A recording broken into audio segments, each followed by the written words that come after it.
It is now 10 o'clock on Saturday, June 24th, 2023. If you would please rise for the Pledge of Allegiance. I pledge allegiance to the flag of the United States of America and to the republic for which it stands, one nation, under God, indivisible, with liberty and justice for all.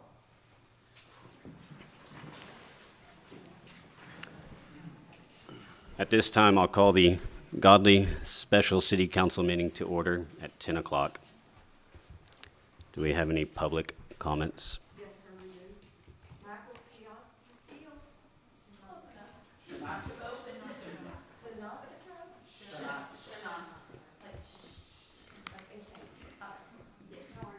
Can everybody hear me? I just want to speak briefly about the steering committee that's coming up from Mosaic. There were some people on that list that were from the Tuesday meeting that are part of the Godley ISD school board, and I would think it would be in the best interest to have them stay in their own lane.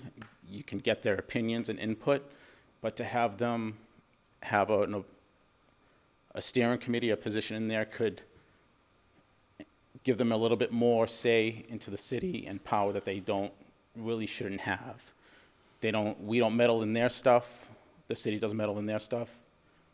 They shouldn't meddle too much in the city stuff. And I would apply this also to any builders or developers that are put on this board, or then the steering board, also to consider if there are contingency plans, putting them in there, because self-interest can come into play. Thank you for your time. Thank you, Mr. Shinatiko.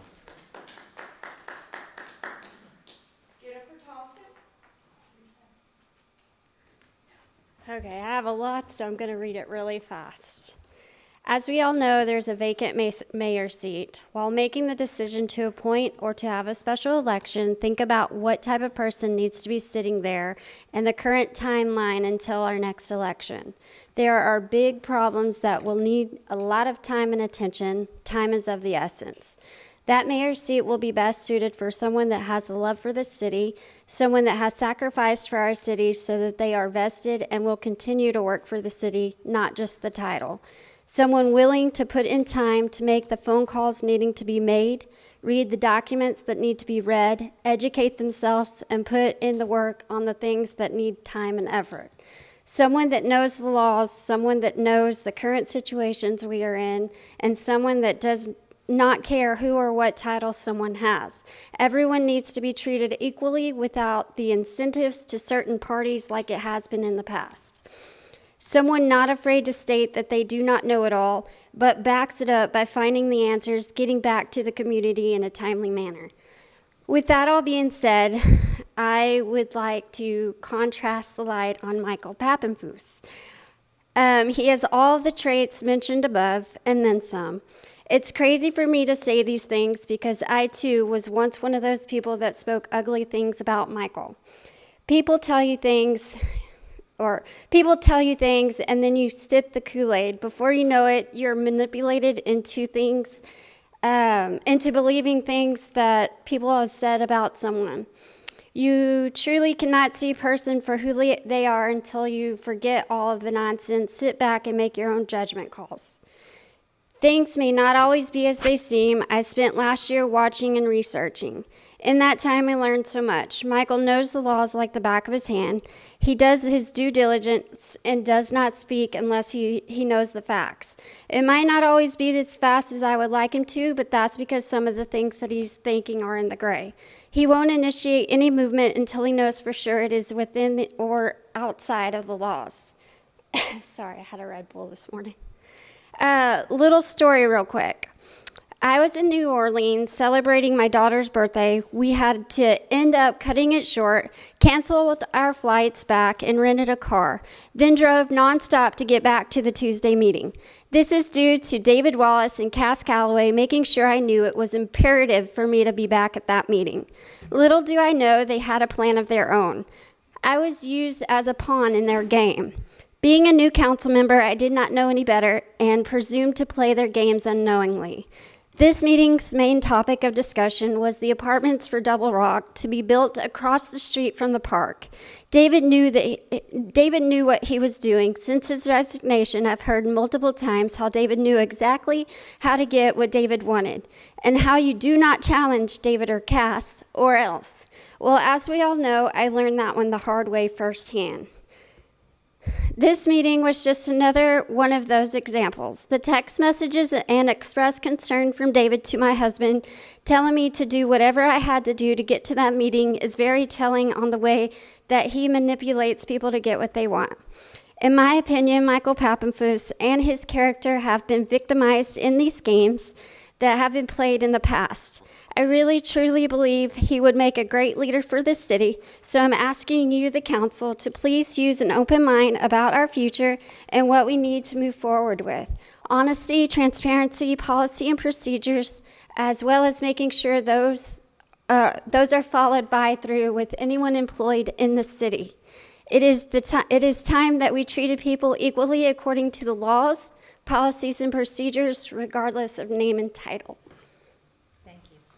Thank you, Ms. Thompson.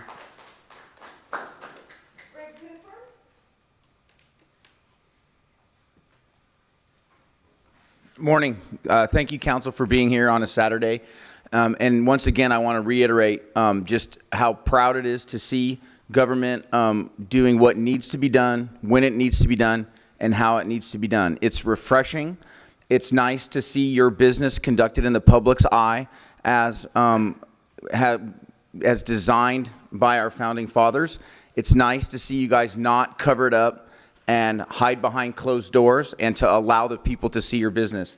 It's also extremely nice to see that you guys are willing to do what needs to be done to come here. You guys are all volunteers on your own time. You guys come prepared, you're educated, you're knowledgeable, and it's very apparent that you guys you're learning on the fly. You don't have a lot of help. A lot of landmines have been dropped in your wake, but it's very refreshing to see you guys conducting business the way it's designed to be.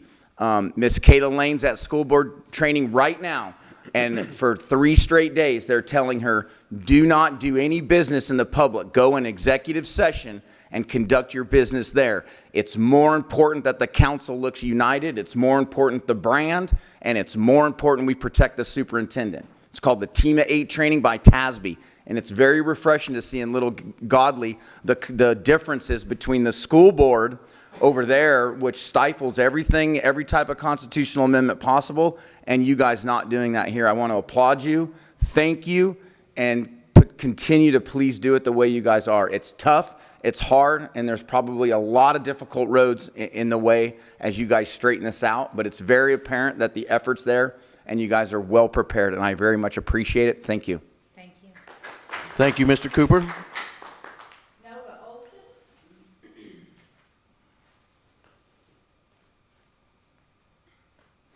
I apologize, first of all, if I'm not well-spoken this morning. I had a lot going on yesterday.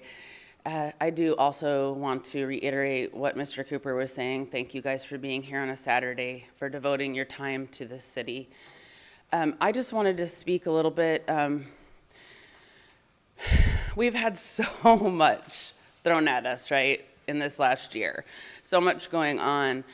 And there's so many different things that need to be done and taken care of. And I just encourage you guys to stay the course. I know it's coming from every direction. So just continue to take a deep breath and, we're just going to mark everything, right? We're going to go for each one and we're going to get it taken care of. But I did want to talk about the fact that, we have a lot of discussion amongst community members about how we're developing this city.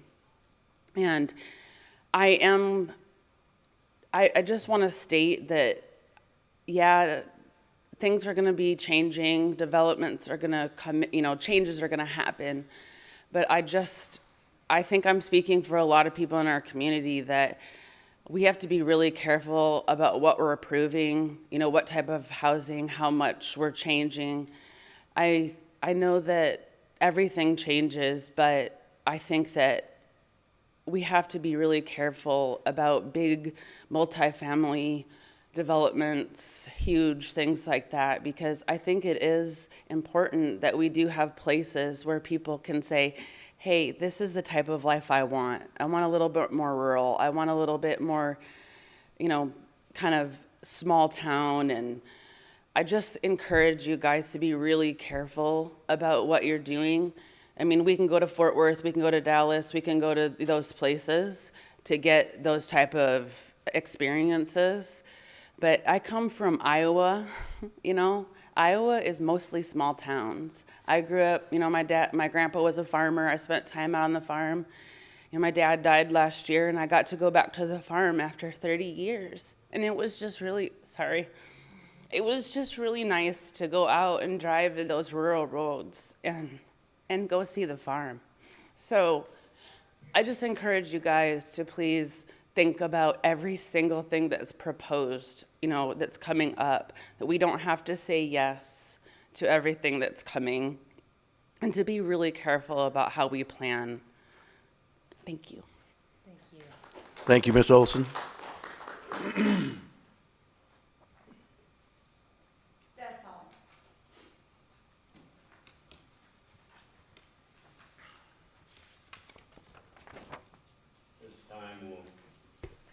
At this time, we'll close public comment at 10:11.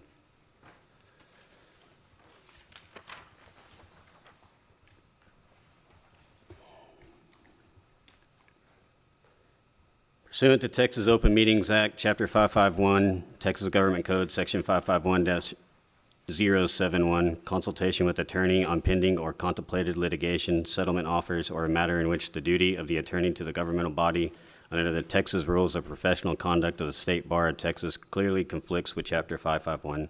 Section 551.073, discussion about a prospective gift or donation to a governmental body. Section 551.074, discussion on the appointment, employment, evaluation, reassignment, duties, discipline, or dismissal of a public officer or employee. Executive sessions may be held under these exceptions and at any time during the meeting that a need arises for the City Council to discuss a posted subject matter of this council meeting. Today, the council will hold executive sessions pursuant to both 551.071 and 551.074 of the Texas Government Code. A, Texas Government Code, Section 551.071, consultations with attorney, consultation with interim city attorney to seek advice of said attorney about pending legal matters. And B, Texas Government Code, Section 551.074, discussion on the appointment, employment, evaluation, reassignment, duties, discipline, or dismissal of a public officer, city attorney position. Before we go into executive, these are actually, I think, left over from the previous agenda. I don't actually have anything prepared for pending legal matters. I'm happy to go into executive if y'all have something to discuss. Yes, we do have something to discuss. At this time, we'll recess into executive session at 10:13, 1013.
It is now 12:51, 1251, and we'll reconvene from executive session.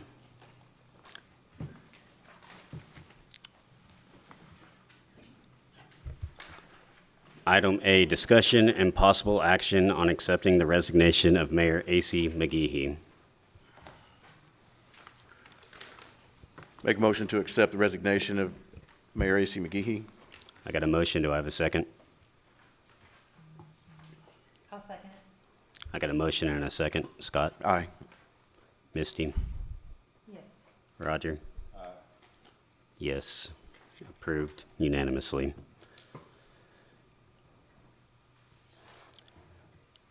Item B, discussion and possible action on filling the vacancy of mayor by appointment of the city council.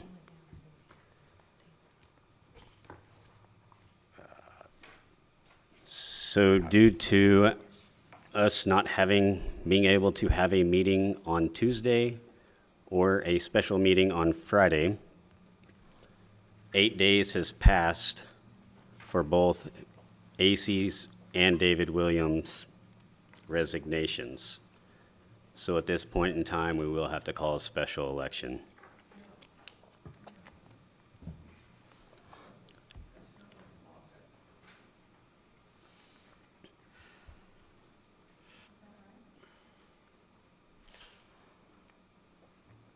Was this one of those no action things again? Or is this something that we can discuss, or no? We can discuss anything you You want. could discuss it, yes. So we've been told at midnight this morning that it was final. It's not time-stamped, so it doesn't go from the minute that they resigned to be exact time on the 8th day. So at midnight, it became valid. And we were under the impression that it was going to be time-stamped till this afternoon at like, what was it, 5 something? 16:45. So we were gonna have enough time to take care of all of it, but we've been informed that that's not the case, and TML has also been a part of that decision. So it's not something we can do about it. So what do you want for B? Mike, no action? Make a motion to take no action on item B. I mean, I would like to take action, but if legally we cannot. Yeah, for I our would too. attorney. I would too.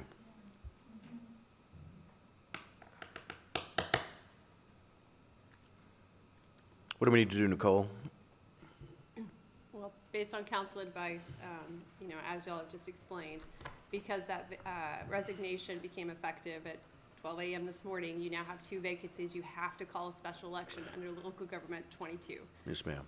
So because of that, then you cannot fill the vacancy of mayor. I know. What do I need to do with the item to get it so we can move on? No action. Oh, all right. Make a motion to take no action on item B. I got a motion and a second to take no action. Aye. And aren't we supposed to table all the way through G? Does anyone have any further discussion? No. Okay, Scott, Aye. Yes. Misty, Roger. Yes. I'm gonna vote no. Passes 3-1. Item C, discussion and possible action on filling the vacancy of a council member by appointment of the city council. Since we do not currently have a vacancy, because that council member would have moved to mayor, potentially, I make a motion for no action. Second. Got a motion and a second for no action on item C. Scott? Aye. Yes. Misty? Roger? Aye. Passes unanimously. Item D, discussion and possible action on accepting the resignation of council member David Williams. Make a motion to accept resignation of Councilmember David Williams. I second it. I got a motion and a second. Is there any further discussion? Did council want to read his letter of resignation into the record as we did with the mayors?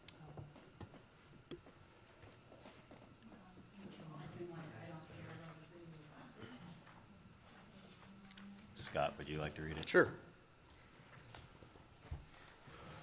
That's D. Yes, item D. June 16th, 2023. When I decided to run for office, I knew of the many concerns, controversies, and challenges the city faced. The most familiar to me included the mass exodus of city staff resulting in city offices being temporarily closed and the immediate need to fill these positions.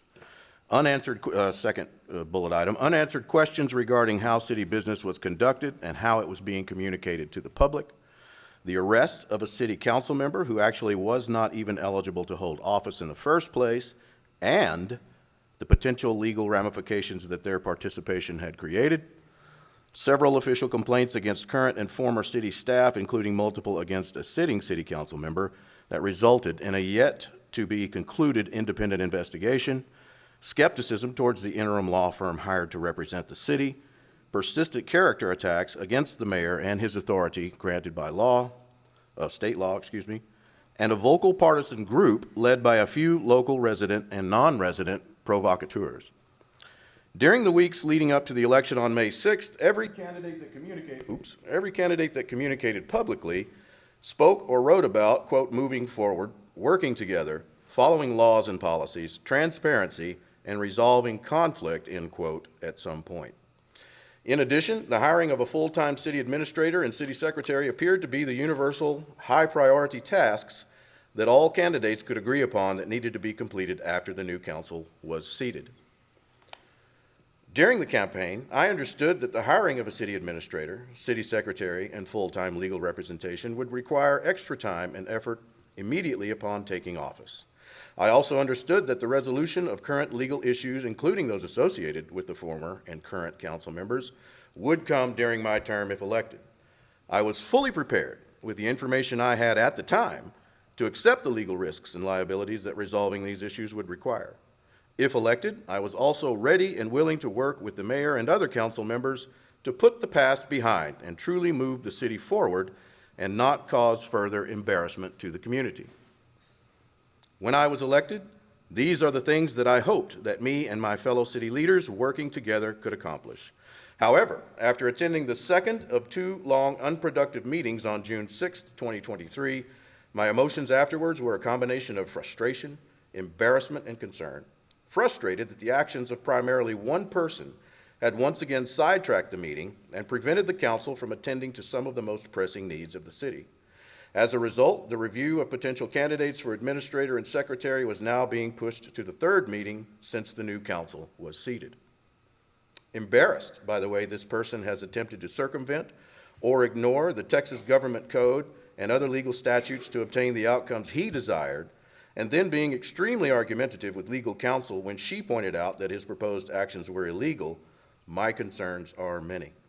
First, as was previously stated, this person attempted several times to ignore or be indifferent to the laws and procedures of the state to obtain the outcomes he wanted, and being extremely argumentative with counsel.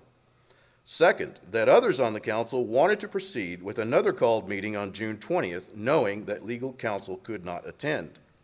Third, based on what I have already seen and heard from this person, how could his future actions and decisions, with or without legal counsel present, impact the level of personal risk and liability I have assumed by serving on the council? Now we have received an email from our interim attorney on June 8, 2023, notifying the council of the firm's intent to resign at the end of the month.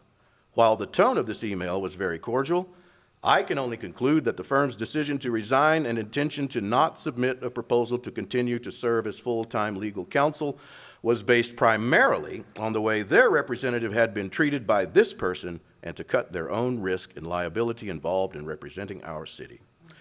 After watching these interactions over the course of 2 meetings, I can foresee his actions, especially if competent legal counsel is not present during all meetings, recklessly entangling the city and council in future ongoing conflicts, complaints, and potential lawsuits that I prefer not to be personally drawn into. Even with all the best intentions, many issues are far too complex to be left to lay people without the assistance of an attorney that specializes in matters of municipal law.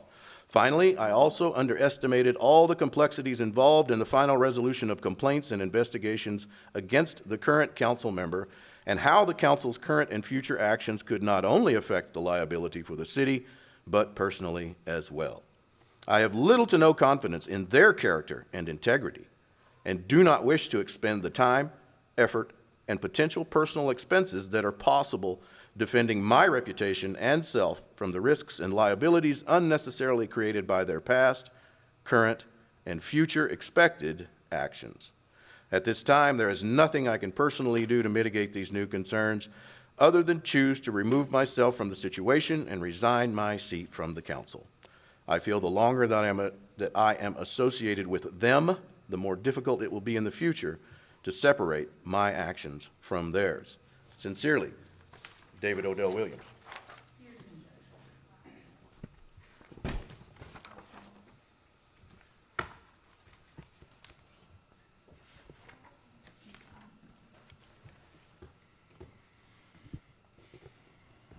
Let it show on the record that was David Odell Williams' resignation letter.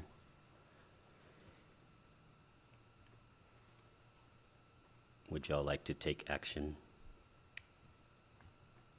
On the resignation? Okay. Make a motion we accept. Second. Finish your motion so we know what it says. Excuse me, I'm sorry. We already have a motion on the floor in a second.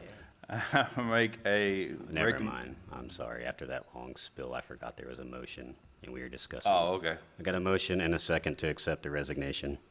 Aye. Aye. Yes. Passes unanimously. Discussion and possible action on filling the vacancy of a council member by appointment of the city council. Make a motion for no action. Second. Got a motion and a second for no action. Aye. Aye. Aye. Passes unanimously. Item F, discussion and possible action on electing a mayor pro tem. Make a motion for no action on item F. I got a motion. Do I have a second? Second. Got a Aye. motion? Aye. Aye. Passes unanimously.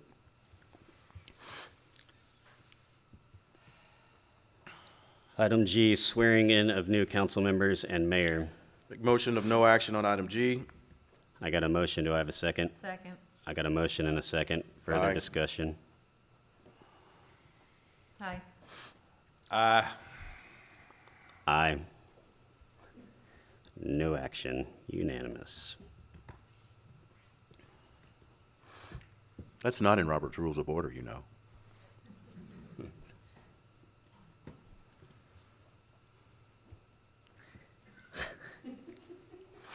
You are correct. Item H, discussion and possible action on confirming police officer John Mongan. This was presented to us at the illegal meeting on 6/20. Officer Mongan came to us back on June 2nd. He graduated valedictorian from his police academy. I recommend that we confirm Officer Mongan. Second. I didn't make a motion. No, I thought you recommended. Is this a ratification or we do it over? It doesn't matter. It doesn't matter. You can either ratify previous action, but to clarify the record, Okay. I would like to just do it all over again and Yeah, not sure. ratify anything from an illegal meeting. Got you. So do I have a motion? Second. Oh, do you need a okay. Motion to confirm Police Officer John Mongan? I have a motion to confirm Officer John Mongan. Do I have a second? I'll second. We'll both second. I got a motion. Aye. We'll say Misty seconded that for the record. Yep. Roger? Aye. Aye. Congratulations, Mr. Mongan, who is not here, because I told him not to be.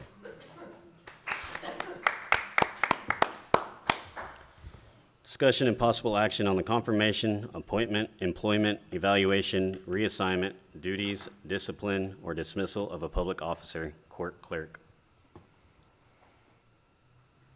Make motion to confirm the new court clerk, Mrs. Hernandez, with discussion.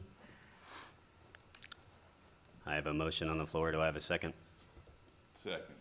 I got a motion and a second. Further discussion? So I owe you, the voters, an explanation, because when I went to your doors and I asked you for your vote, I said that I would do my best to fill the positions in this city with individuals who, men and women who were experienced, degreed, certified if necessary, and were qualified. Well, unbeknownst to me, sometimes government doesn't work the way you think it should work. And this individual was hired illegally against city ordinance. There is an ordinance for municipal court clerk, and it is specifically stated that court clerk will be appointed by the city council. And Ms. Hernandez had been working already for a number of weeks. We had been paying her. There was already a trainer involved and some other scheduling things. And so I originally thought to object, just because I knew my colleagues were going to overrule me, and I was happy about that, to be frank. I thought to object, but I decided that because Ms. Hernandez was here at the time, she might not understand. And she's so bubbly and so really loves the job and wants to do well and is working hard every single day. I wasn't going to do that. And so I chose rather instead to take the bullets and the heat from you guys rather than give them to her. And you'll say, well, you didn't do that for Colby Giles. You abstained from Colby Giles. Yeah, but Colby Giles is a police officer. He carries a badge and a gun. He's trained to walk into the fire, to take the bullets if necessary. Right? He's a big guy. He can handle that. And plus, we talked. He's fine. Ms. Hernandez is not so. And I did not want to, in any way, dishearten her or sullen her appointment. And so I decided, again, that I would take the heat for that. So you guys can email me or get mad at me. But that's why I confirmed her.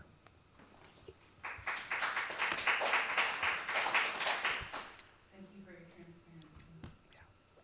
Any further discussion?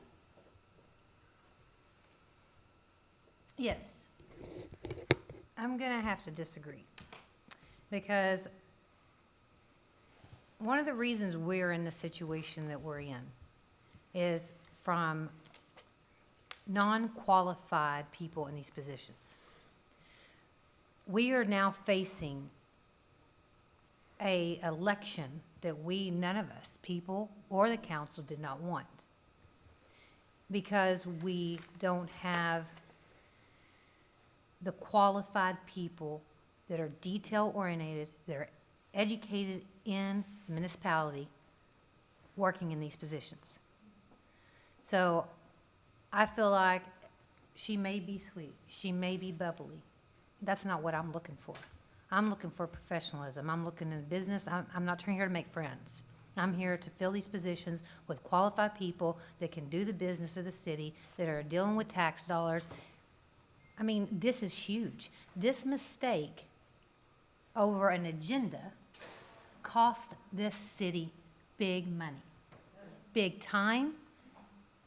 It set us back with this is not personal for me. This is business. And if you made this kind of mistake in the corporate world, you would be gone. You would be gone. And again, I'm not here on no personal level with anyone. I just know what is right, what is wrong, and this just costs the taxpayers time, money, and headache. Now, in a court clerk, you're dealing with law, you're dealing with court, you're dealing with judges, you're dealing with probates, you're dealing with warrants. I'm sorry, but I do not want to pay for someone's education, and a year out, you might be educated for what we're starting your salary at. No, I'm not okay with that. I get where you're coming from. This is not personal. She is very kind. I'm not looking for kind. I'm looking for someone that can do the job. And that's what these people voted us for, is to do our job. And our job is to put qualified people. We're tired of messing around here. That's my thoughts.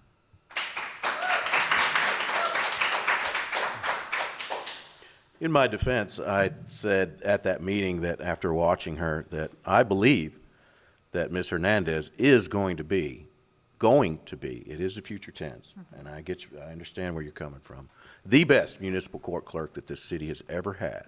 And I truly believe that in my heart. That's my only defense. Bullets head my way. And we cannot foresee the future. What we can see is today.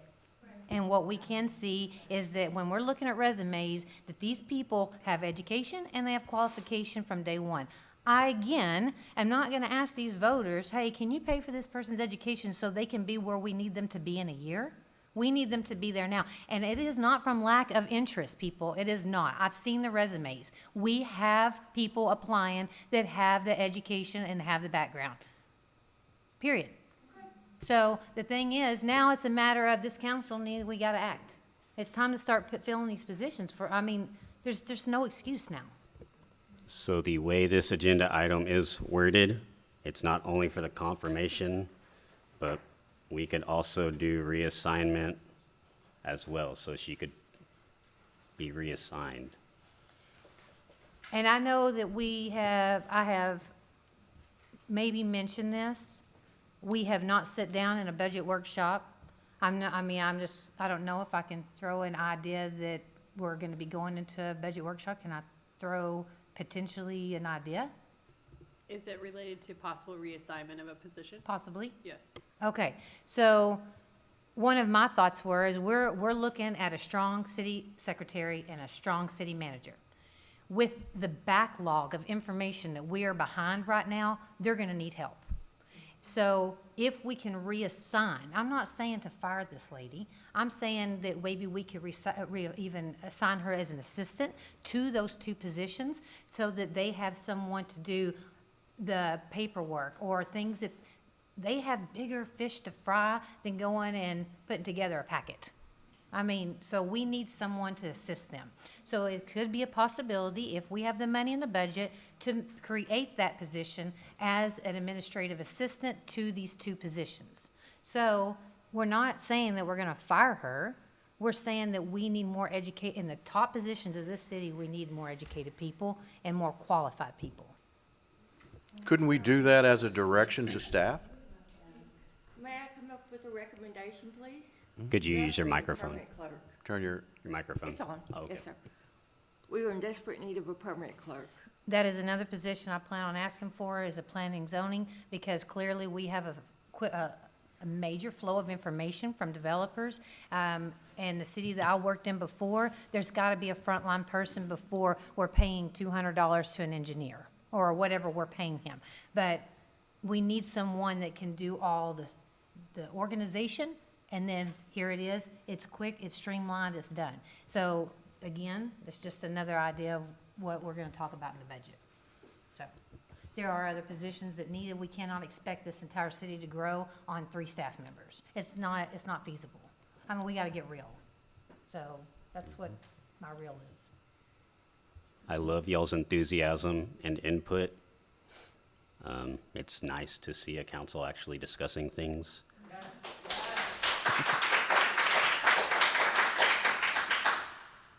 I would say confirm her as court clerk and give her duties, and then we can always reassign her.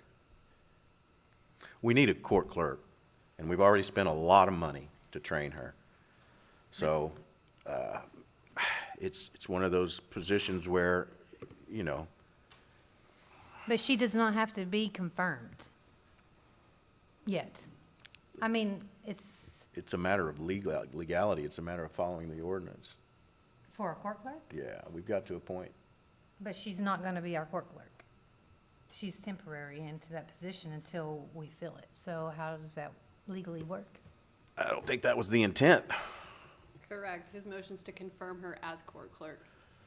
I didn't know that, was that the mayor's intent, was to use her as interim? I can't speak to that. Yeah. I Did don't you know. review the hire since it was an ordinance issue? I did not. And what happens if we don't confirm her? If you don't confirm her, then she is basically terminated because you're not confirming her as being hired as court clerk. I would go with confirming her as court clerk at this point, and then put out an ad for a more qualified court clerk. And at that point in time, maybe put her in a different position in the city. It's not necessarily, she is hired.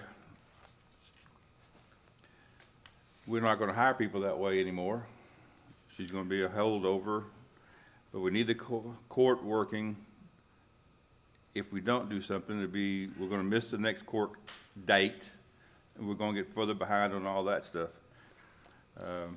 We're already sending her to Austin to train, though, Okay? in July. But that's what I'm saying. We I need don't to think we get- should spend that money on training her and confirming that we're gonna send her to school when I have 6 resumes right here, people that work in legal, that we have, people that work in cities, people that have worked in court that are so much more qualified. They didn't apply for court clerk. They applied for city administrator and city secretary. There's people that put in for 3 different positions, so how do they don't really know what they want, they just want a job. So, I mean, it's worth talking to them and interviewing them. At this point, we making never that put offer. that out there, Yeah, so we we didn't don't put the know court clerk who. out there. So they don't even know the court clerk is available. But we also don't know if they're not interested. That's true. But we know that they are interested in the other positions. When does the training for court clerk happen in Austin that she's going to?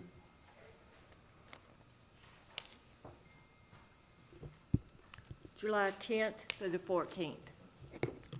Let's assume that she's turned this because she is very energetic and I've talked to her, and she is very excited about the position. So let's say that this has turned into her dream job. Now we take it away from her. And now she's, well, okay, well, I'm out of here. Now all that money that we spent is wasted. I understand. How much does she actually do when it comes to the court compared to what, she's there with our attorney, the judge, how hard is her job? So she keeps minutes, she processes everything as for like sending out notices. She's there during court. What the judge, basically an assistant for the judge almost. And her Okay. job's hard enough that we hired a $75 an hour trainer for 20 hours, and there's a 4-day conference for her to go to. Is there some certification for this, or what? There is? There is, yeah. There's certain levels they can get trained up for. There's a level 1, 2, and 3. So can we relabel and reassign her a position title and still retain her, but not under court clerk? Because she needs a P&Z clerk, we're gonna need an assistant, but to make her the official court clerk, I'm not open now. Okay. You actually have a couple of options. So we can confirm her today. That means you have a court clerk in place. Things can keep running. We could still maintain, the court will run as it should. And then, it gives y'all a little bit of, remember that stopgap, some time. We can post for a court clerk. And then she's more than welcome to apply for that position. And at the same time, if y'all want to post for a permit clerk or whatever your other positions are, and then she can apply for any of those positions. And then you would analyze her just like you would any other person who applies and is interviewed.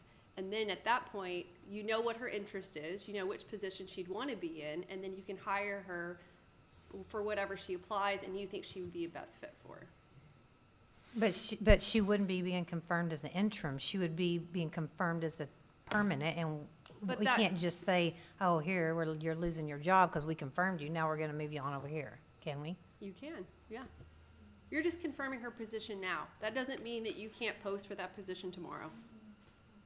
So we just can't say we don't want her. Our ordinance states the city council may remove the court clerk for incompetency, corruption, misconduct, or malfeasance in office after due notice and an opportunity for a hearing before the city council. Exactly, so if we confirm her, then we can't remove her. So why confirm her? We can remove her if she does the infractions listed. If she doesn't, then we have a great court clerk.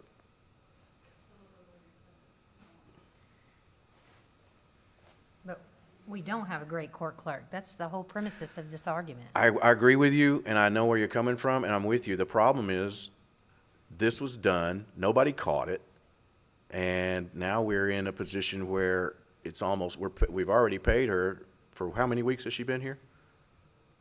A month or two? Plus all the training, plus what's gonna happen in July.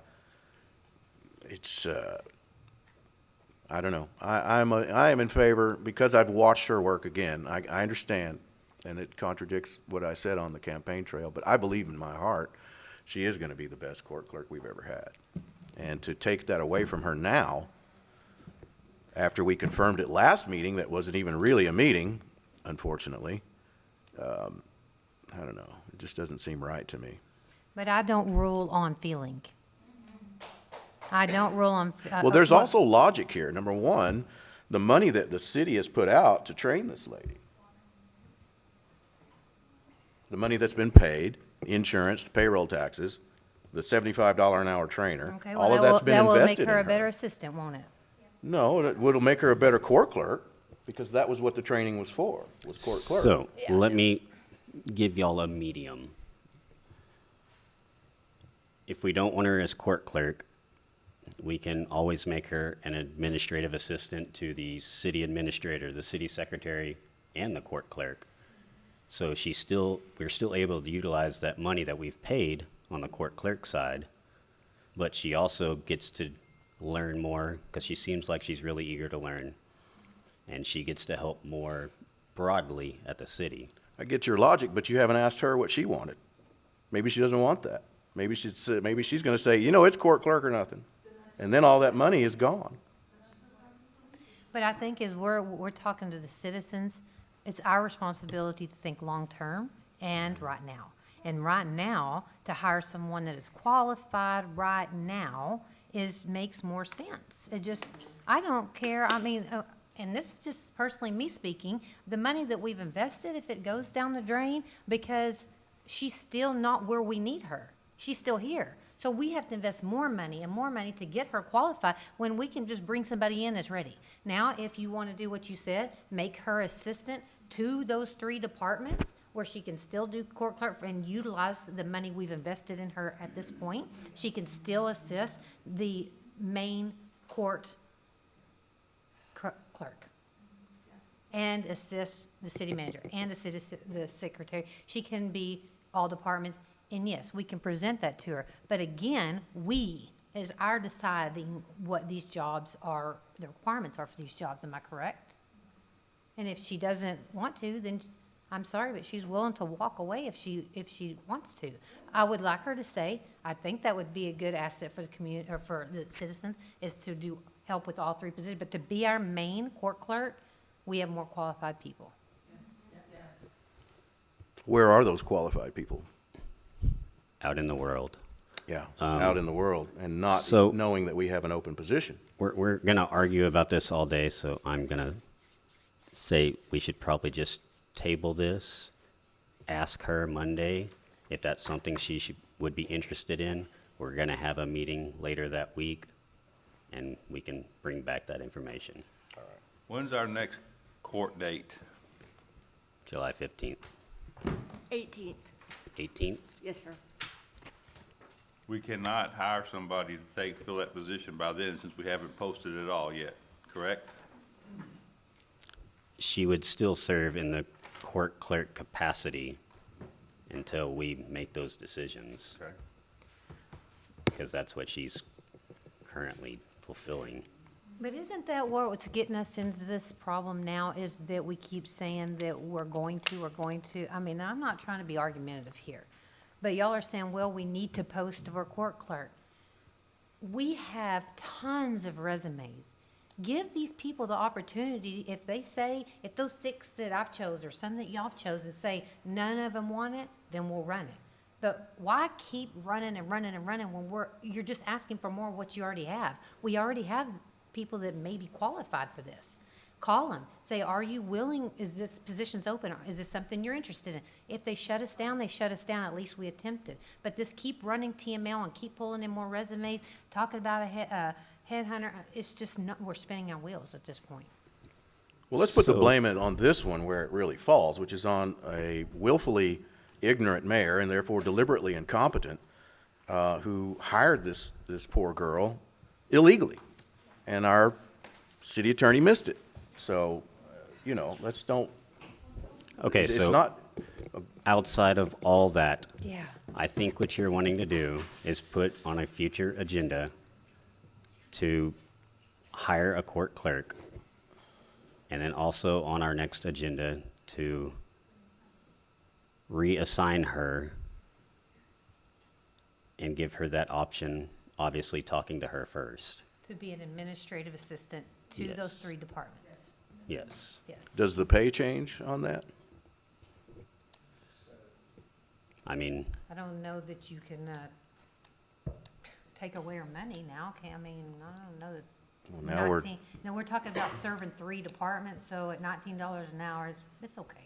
I think. I think that's agreeable to serve in that capacity for that amount of money. I mean, we can always reevaluate at the end of the year.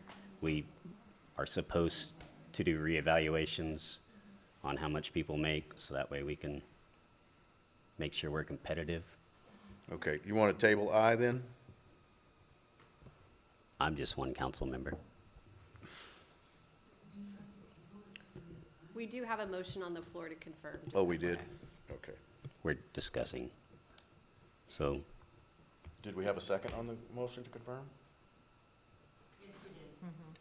so if there's no further discussion, we will vote to confirm. Okay, if we don't confirm her, she is fired? Essentially, yes, because she's not confirmed, therefore the position she holds you're basically terminating her. Okay, but the motion has other places she could say, if we confirm her per this motion, we can then move her around if we want to, because it says reassignment. Correct. So, okay, good enough. Or we could pull the motion and table it.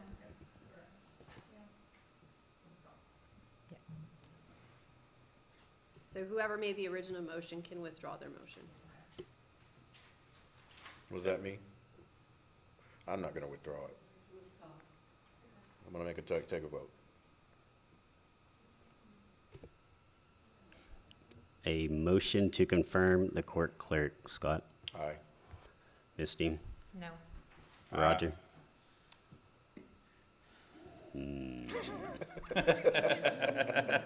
I'm going to vote no, so that way there's no tiebreaker, and then we get to revisit. Very good. Motion fails. So does that mean it gets put onto the next? I make a motion to table this item till our next meeting, but we haven't set our next meeting. I'll make a motion to table this item till July 11th with the possibility of reassigning it to our special call meeting next week. I like that. I make a motion to table this item till July 11th. Do I have a second? I second it. I got a motion and a second. Any further discussion? No further discussion. Scott? No. Misty? No. I don't have no discussion. What'd you ask? Oh, we're No, this is the voting. vote. Oh, yes. I thought you Roger. said, did I have any discussion? Yes. Motion carries to table until the July 11th meeting. She is not fired. Having it. Yes, she's not fired.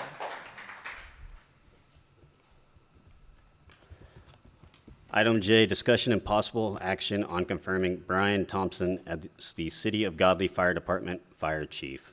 Make motion to approve or confirm Brian Thompson as City of Godley Fire Department Fire Chief. I'll second. I got a motion and a second. Any further discussion? No further discussion. Scott? Aye. Misty? Yes. Roger? Aye. Passes unanimously. Who seconded that? Roger, did you second that one? No. Oh, Mike, sorry.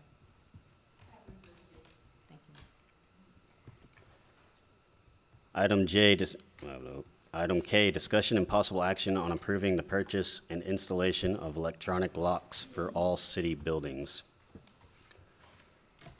So the gentleman that was here Tuesday is out of town this weekend. He was willing to Zoom today, but I feel that it's better to present in person. That way we can have a better understanding.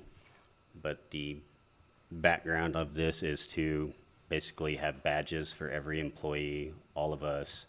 And if you want to walk in that front door after hours, you have to scan. If you want to walk in that office, you have to scan. If you want to walk into PD, you have to scan. And it's all done by permissions on what your job title is. If you want to go down to the wastewater treatment plant, and let's say I want to go down to the wastewater treatment plant. Well, I don't really need to be down there unless I'm with Public Works or on their direction. So it's going to show up red on that access system, and I can't get in the gate. It's a safety net for us so people can't access parts of our buildings that they shouldn't be in. Certain police officers should not go in the chief's office. That's just, he might have something in there related to them. So they shouldn't have access. Are these going to be on, say, gun rooms, evidence rooms, I'm assuming, too, or?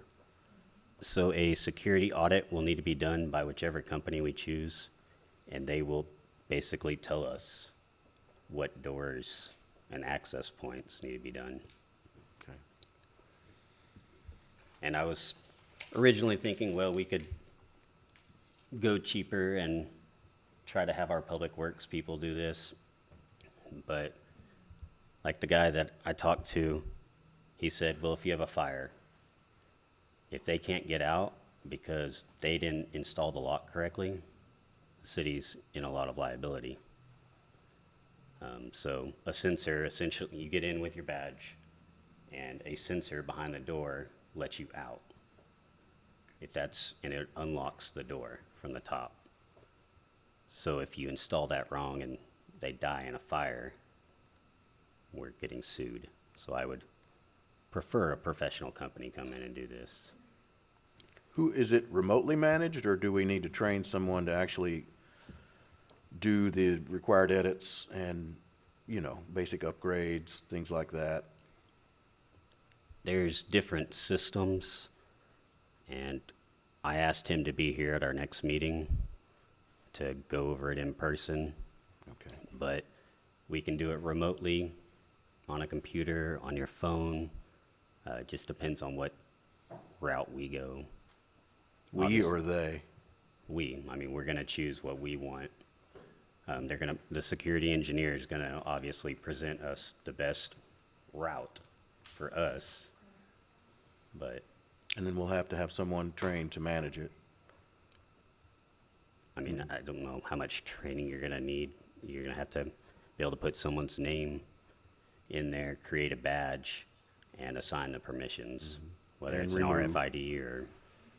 And remove, and if the Yeah. power goes out and everything's blinking, you gotta know how all that works, and, So okay. do we get access statements periodically or monthly, like to see who, like our city administrator to see who's accessing stuff? Or is that something they have to request from the company to see who's, like a log? So, I mean, it's up to us. During the department reports, we could request that information every month. I think that would be something our city administrator would want to kind of scan through, kind of see who's accessing what. Well, our city administrator would have access to that 24/7 through the program.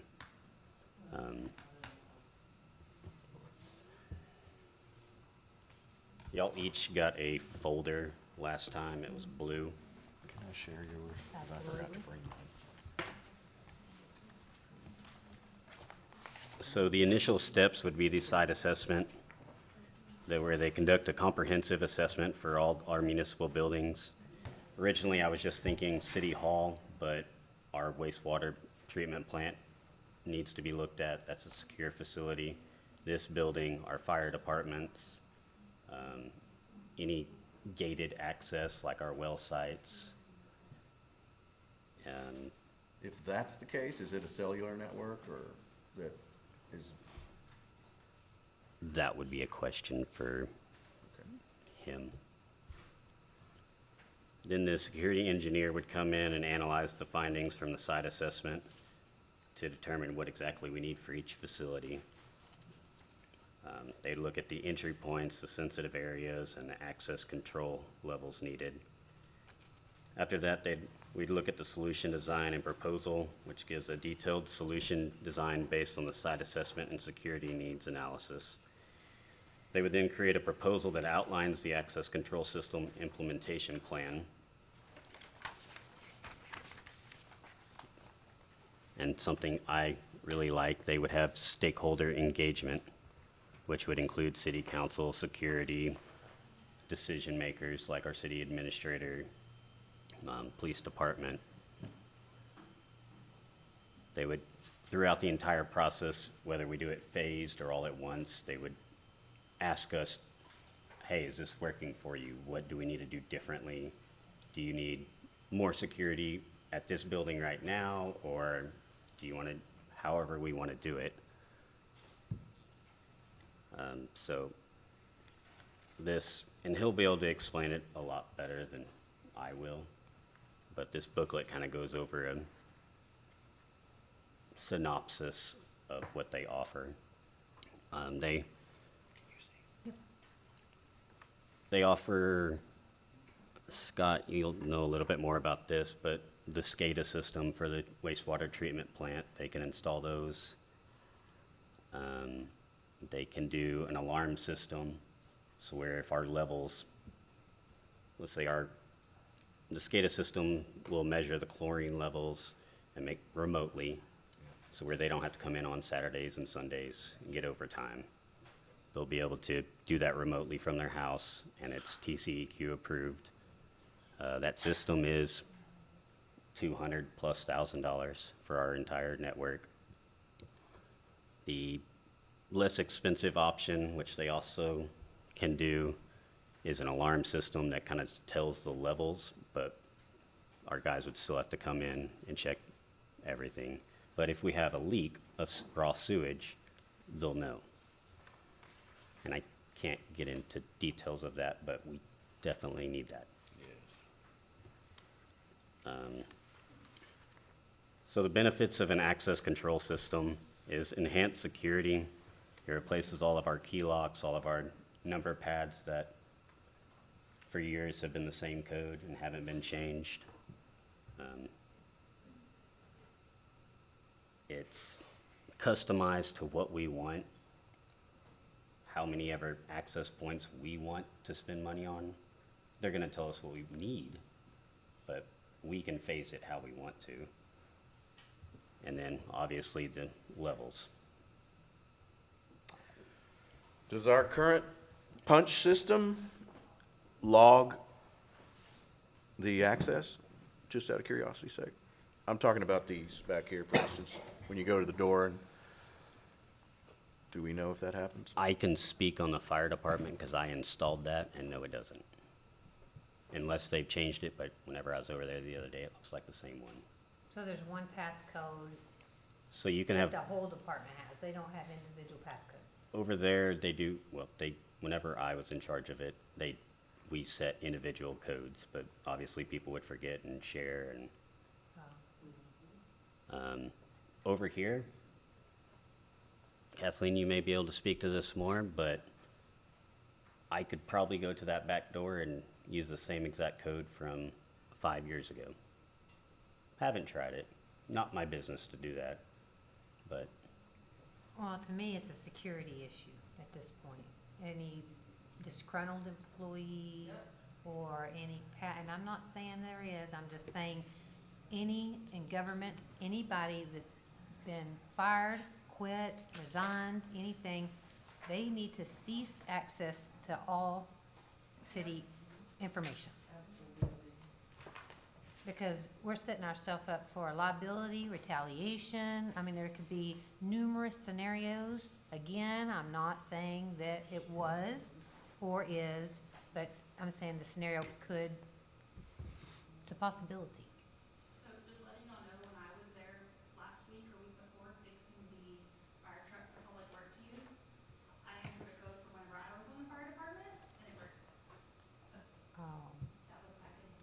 them. Oh, wow. And if that's the case, then I probably still have the code to lock everybody out of that building, which isn't okay. Okay, so we know that we need to, Well, we at least need to get that fixed right now, or as soon as we can. I mean, I'm on board. Are you, yeah, it seems, how expensive is it? It depends on how All right, we much don't we know that want to yet. do. I mean, it's going to be tens of thousands of dollars. Can we get a quote before we go further and just see what, are they gonna ask for money before they come out and do the site assessment and all that? Surely not. Well, I would think, no, I mean, you gotta know what kind of money we're looking at. I can't speak to how that works. I could call him and ask. He'll be here, right? So we can He'll be answer here those at the next questions. meeting. Okay. Do they have, are all their locks wired, or are their locks remote? So you can do both in access systems. Problem with remote and wireless systems is batteries run out. I can give you an example from the fire department years ago whenever I was in charge of it. Our battery died and we couldn't get in the door. Luckily, I had programmed Bay 1 garage door onto my garage door opener, just in case, and we got in. Otherwise, we would have been locked out. The remote is gonna be a lot cheaper than the wired, because the wire's gonna require a mainframe, it's gonna require wiring to each individual door, each individual lock. So what happens if your battery dies and we have a fire and they can't get out? You put panics on all the doors. I mean, you could, that's just another cost. I mean, we could look at that and see if it's cheaper to do that option. We'd be looking at replacing either rechargeable batteries or just regular batteries. To see what the cost is, and most of them that I run into are on panics, so we're on the inside. So if you have to get out, you hit the bar and you get outside. Electrical rooms, mechanical rooms of the nature, they usually are not, but where people are, they're on panics. So for exterior doors, yes, you're gonna have that, that's a fire code. But for, let's say, the police chief's door, Yeah. you're not gonna have a panic to get out. That sensor should take care of it. If y'all want, if y'all instruct me to do this, I can have them come out, if it's free, to do a site assessment and tell us, that way they have, instead of just informing us what their systems can do, we can know, hopefully by then, have a quote. But at least we have a better idea.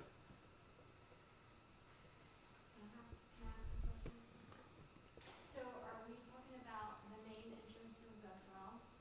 And if there are going to be those key codes on there, will there be an allotted time where they're not locked? That way, in case if we do have meetings, people can come and go with meetings, and then like the citizens come in and out. Yeah, so like during normal business hours, it'll be set so where the front door is unlocked. We have a panic system where they can remotely lock it, but if we have a meeting, it'll be set to where it's unlocked. That can be adjusted through the programming. He would know more about that. But to answer your question, yes, you can remotely unlock things. Take the pavilion, for example. We've had multiple times where our police department has been on a call. They can't go unlock the pavilion. So then I get a phone call from citizens saying, hey, I need you to come unlock the building. And I'm like, hey, I can't legally. That's the police department's job. And now their party for their 3-year-old kid is delayed 45 minutes. Not okay. They paid to rent that. It should remotely unlock for them at a specified time, and then lock again.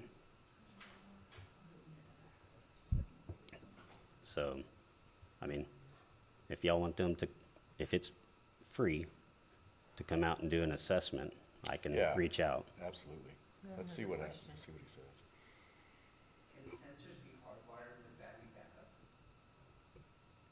I mean, I would assume that they would be, just in case power goes out. But it can. Roger, what happens in a fire situation with a system like that when you're outside? Fire department's outside. Now you got a fire inside. All the locks are burned up or whatever. Do they automatically release at that point, or does the door stay locked? In schools, the exterior doors have locks. That's all I can, they have a regular lock, and there is a box at the main entrance, sometimes back entrance too, that the fire department goes to. They then have a key to get into the schools. Okay. But on schools, you have this for access control, but then you also have key control for They can that type override of it? purpose. Okay. So the fire department has what they call a Knox box on buildings. The schools have them, and if there was an incident at the school and I needed to get in, I have a key in the engine. I unlock the Knox box. It's a key to the school, and that's how you get into the school after hours. Okay. And we would have something similar here, or no, or just thinking about a fire situation when nobody's here? That's really a question for him. We Okay. could, I don't know if a Knox box would be the most appropriate thing, or if it's triggered by a smoke alarm, then it lets their badges in, because they're gonna have badges as well. Yeah, I get you. I would suggest we have a few, the exterior doors have locks also, keyed locks. But then that kind of defeats the purpose. I go anywhere I want to in school, I have a key. Yeah. You know, Yeah. but I don't carry a card. So can I don't know, can the keys be, or the electronic lock be overrode with the key in the same component? So then that can maybe go one to the fire chief for emergency situations? Well, the fire chief's gonna have a badge to access almost, well, every part of the building, because they're gonna need access in case What I was of a thinking fire. is, you know, in a massive destruction situation, if I guess, again, it'd be a question for him, how heat or fire would affect the system itself, and whether it would lock itself down, or whether it released, or whatever. So I guess he'll know about that. So if y'all tell me to contact them and have them come do an assessment, I'll ask that question and bring it back, and he'll also be here. Do we need So to that's the make that- possible action that we can do here? Is Make that in resolution? What action would you like to do? to, well, this one says to approve the purchase and installation, but can we amend it a little? Possibly. How would you like to amend it? I mean, To have the Mayor Pro Tem contact the vendor and have him come out and, Yeah, but what I would recommend then for this particular action item is just table it and okay. then give him the opportunity to make those connections. Sound right to you, Mr. Mayor Pro Tem? I mean, yeah, you can either tell me to do it or direct staff to do it, but I really don't want to put anything else on her plate. You're already busy enough. Well, I'm happy to direct you to do it. Do that. I second it. We don't have a motion yet. Oh, my gosh. That's what you just made. Well, I'm not making a motion to direct him to do anything. Correct. No. Are you the only motioning to action table? be taken is for Motion to this table. approval of All right. the, Make a motion to table item K until, I guess gonna have to say July 11th, huh? Until July 11th. I have a motion to table until July 11th, item K. Do I have a second? Now I'll second it, yes. I have a motion and a second. Any further discussion? No further discussion. Or Aye. Scott? Yes. Yes. Yes. Item L, discussion and possible action on the appointment, employment, evaluation, reassignment, duties, discipline, or dismissal of a public officer, responses to legal RFP.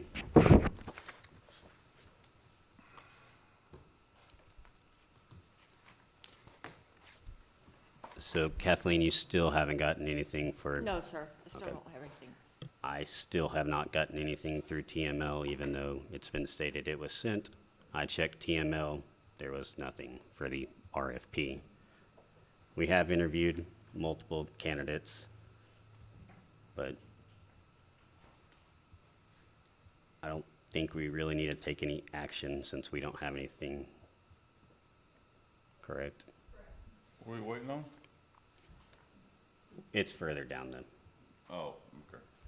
Make a motion to take no action on item L. I have a motion, do I have a second? I'll second it. I have a motion and a second. Any further discussion? No further discussion. Scott? Aye. Yes. Yes. Yes. Passes unanimously. Item M, discussion and possible action on the appointment, employment, evaluation, reassignment, duties, discipline, or dismissal of a public office, city attorney, possibly hiring/accepting a contract for an interviewed attorney.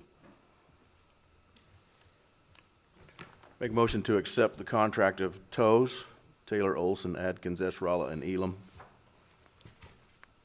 I'll second that motion.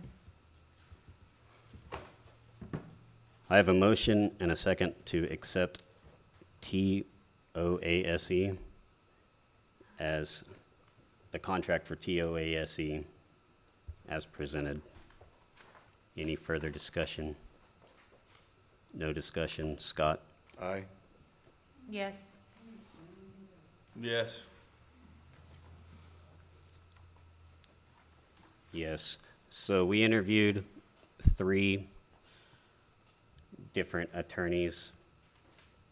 Warren Just- Spencer, Chris Carter, and Toes.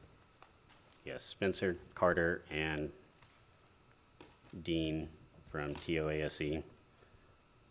This seemed to be the best option for the city. It is a firm, it's not a single person. Their rates were very in line with what we were looking for.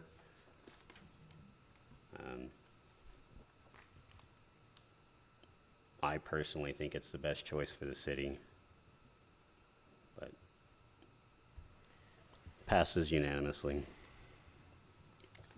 Item N, discussion and possible action on approving a contract for legal services. This will be the legal services for TOASE. Make a motion to approve the contract for legal services from TOSE as presented. I have a motion, do I have a second? Are we gonna give authority to who will be signing for that contract? Oh, thank you. No May I second. amend my motion? Or does it, I may? All right. All right, make a motion to approve a contract for legal services by Toes and assign the authority to sign the legal document to Mayor Pro Tem Popenfuss. Thank you. I have a motion on the floor to approve the legal services contract for TOASE with the amendment of allowing Mayor Pro Tem Papenfuss to sign for that contract. I'll second that. I have a motion and a second. Scott? Aye. Aye. Aye. Aye. Motion passes unanimously.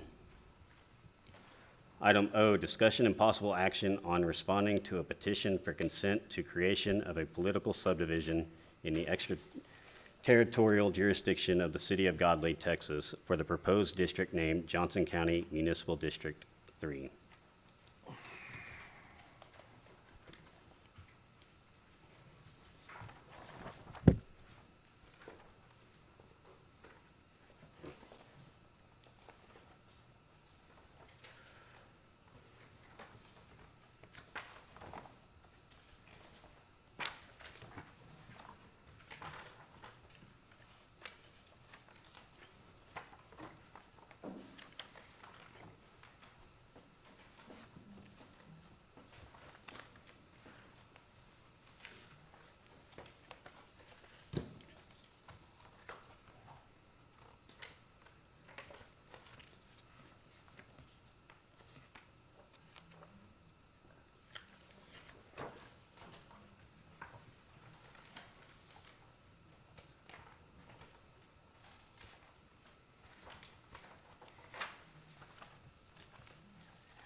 Ms. Rice, outside the legal description, do you have any further information since Glenn's not here on this? I have a copy of the petition that I can pull up. But yes, we had anticipated that Glenn, your engineer, would be here since he's the one that was served with this petition and has the knowledge about this particular project. But let me pull it up for you guys. Are we on a time constraint with this? We are. So once a petition is filed, you have 90 days to lodge either an objection or consent to. And that runs up, I believe, on July 3rd. When? July what? July 3rd. What? So where is our city attorney? Was he told to be here? City engineer. I mean, engineer, I'm sorry. I believe he was aware of the meeting. Yes, I did email it. Who is it that is logging the original petitions when they come in? Is that him? He was served with this petition. 90 days ago. Yeah, it was dated April 3rd, I believe. And when we get a permit clerk, that will stop. We'll have someone in the city that serves that function. Most likely, Most yes. likely, yes. Anything that would be dealing with developments, plats, things of that nature would go to your permit clerk. So this came in somewhere around May, April. April. Well, did you guys know about it? No. Mike? Not until recently. Was there any discussion as to why? Is that normal? I'm trying to be nice. Is pushing the envelope this far normal for something of this magnitude? I mean, I can't speak to what would be normal. It depends on whose normal you're talking about. And we are very abnormal, so.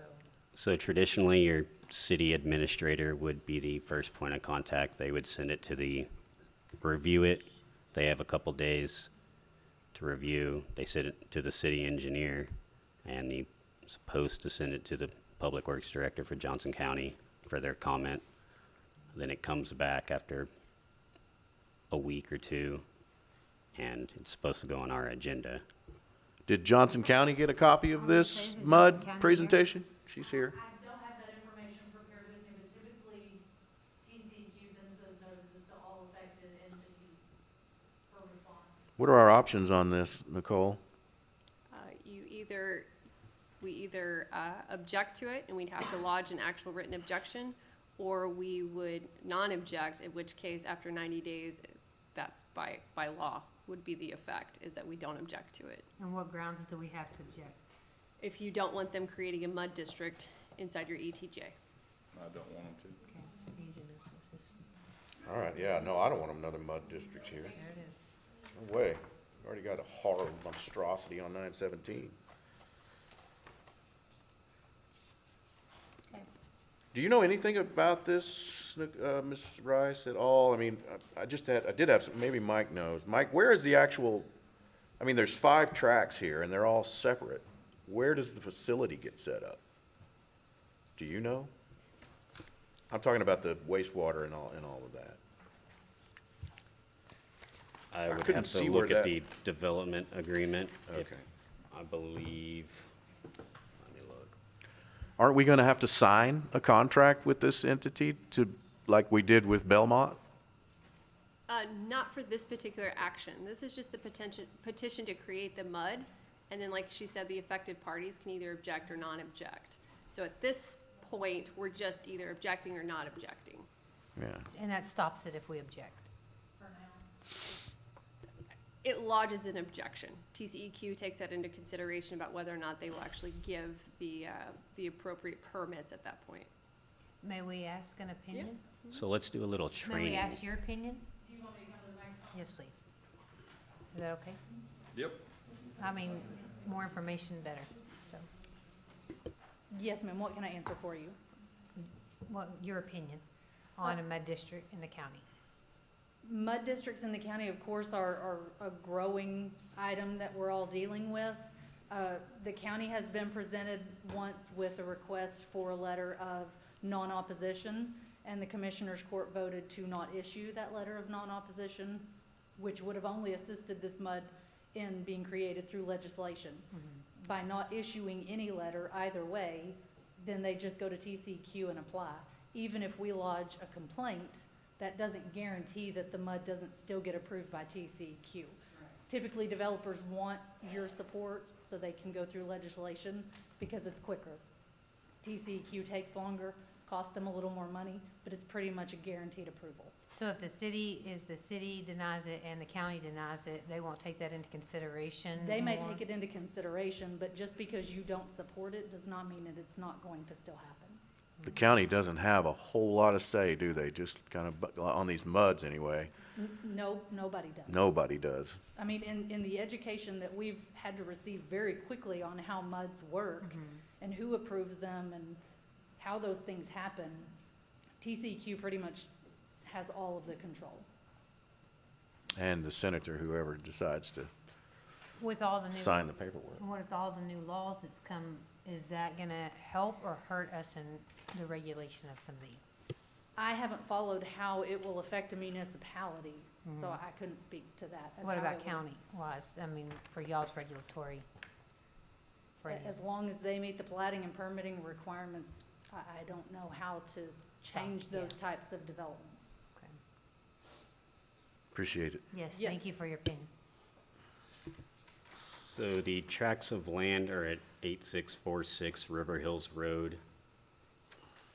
It's approximately 554.50 acres. There's actually 3 tracks with a total of 1,032 acres. There's another one at 8721 FM 2331, that's 415.172 acres. And 6001 County Road 907, which is 66.67 acres. I've got 5 tracks in my paperwork. I'm looking at the petition. In the development agreement, I don't think y'all have that. Is that going here towards just barely outside of town, off of 171? And you are correct, that there are 5 tracks. So this, I know. I mean, this is. right It's off here, 1128. here's Godley. No, it's right there. This land right here, Yeah, this is us, and this is. Oh, here we go. all the way down here, all the way to 1006 and back up is one of the tracks. And how much is it accumulative 1,032 acres for all of it? for all 5 tracks combined. And they're gonna, so, they're gonna run pipelines between the tracks? Is that what I'm to understand here, since it's all, since they're in different areas? Is that what they're planning to do? Is this, one developer, or is this a group of developers wanting to do this? Local developers, or? So again, all I have is the petition, and I can tell you that the petition was filed by, River Hills Real Estate? correct, River Hills Real Estate LLC by Robert Allen Watson. But that's just the manager, so, That's the Whoever the- petitioner. So that is who is petitioning to create this MUD district. It could be a single developer, it could be the representative for all the developers. It's not clear from the petition. and it says County of Tarrant. That's where the affidavit was signed. Who is Winstead? Is that the law firm? That's what I assume. Yes, they're a larger law firm that represents a lot of developers. So the second large parcel is right here. It'll go right here, come around, go down somewhere over here. I don't have the boundary lines for each property, but goes around and comes back. Is that 1232 on the far left?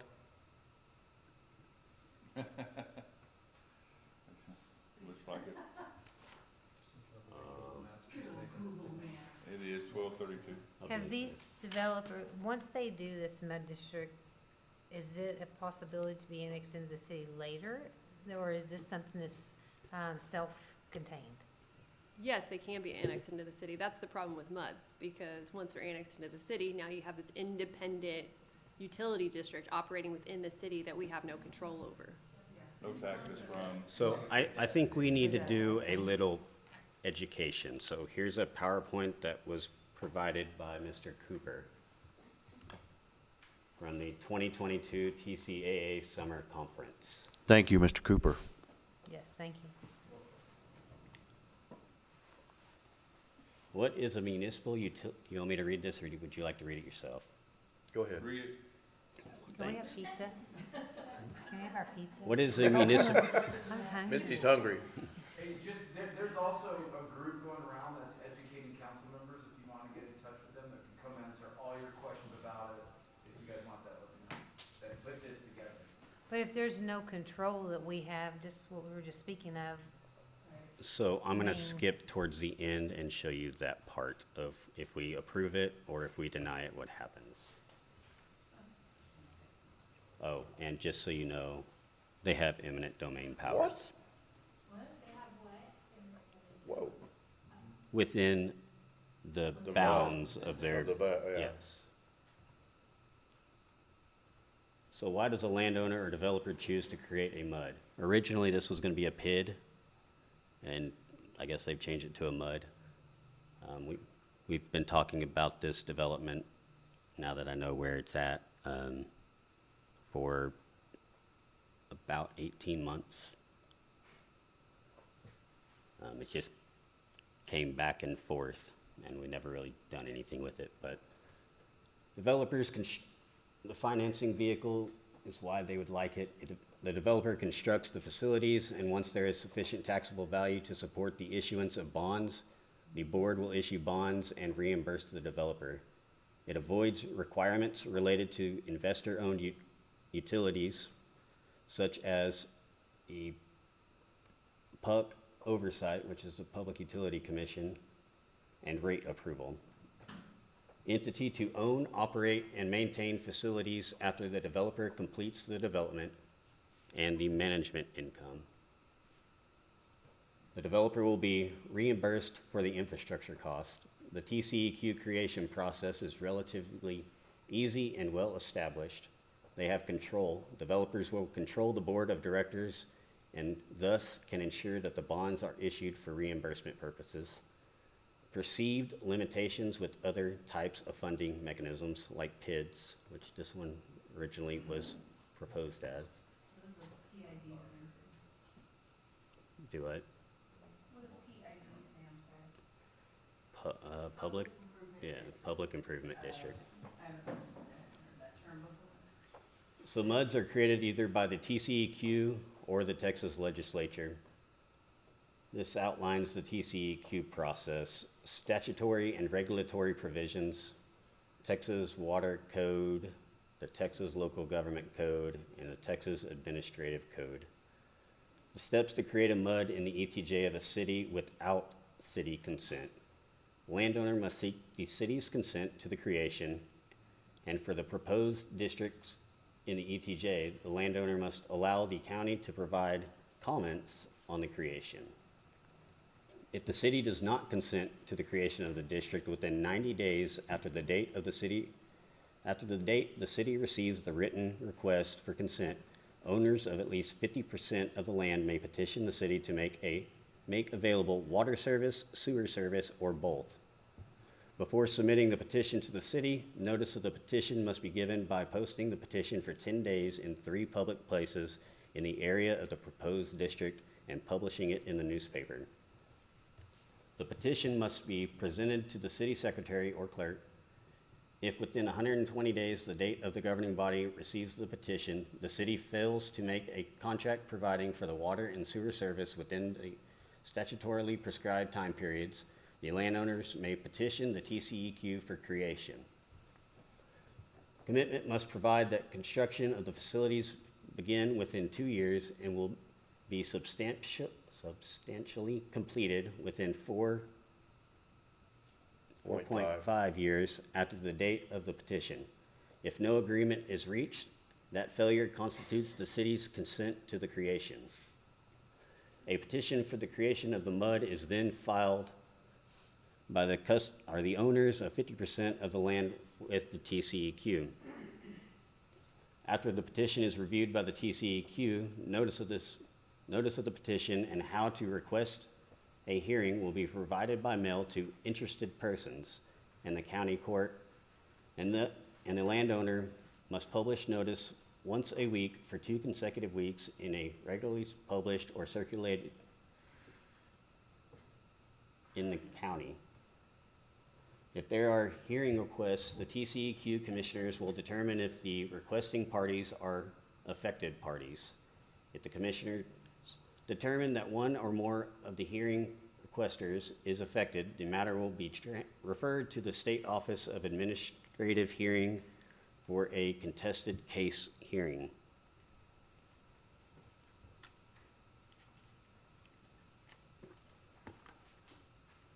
After the hearing is concluded, the administrative law judge will prepare a proposal for decision, which is a recommendation to the TCEQ commissioners regarding whether the application should be granted or denied. After the commissioners determine to grant the petition, the district will be created. The aggrieved party may appeal the decision, which is to be completed in an expedited manner. The court shall hear the appeal within 120 days after the date the appeal is filed. Bonds or other security are required of the, what's that say? Of the any party. Any party appealing a decision of the district court. How can a city stop the creation of a MUD? Enter into an agreement to provide the services after the city receives the petition. Why a landowner might not be agreeable to obtaining city services.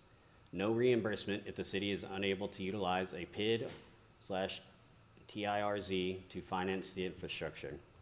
If annexation is required, the overall tax rate for the district exceeds other competitive developments. If annexation is required, the developer does not want to comply with city development standards. It is less expensive to drill wells and install package plants as the development grows than to extend facilities sized for ultimate build-out to the city's facilities. We can also file a hearing request with the TCEQ protesting the creation of the district. Hold on a second, Mike. Is that what the city attorney would do? Just file that petition? That is correct. Okay. Issues the TCEQ will consider in a hearing: compliance with the process, negotiation of agreement to serve.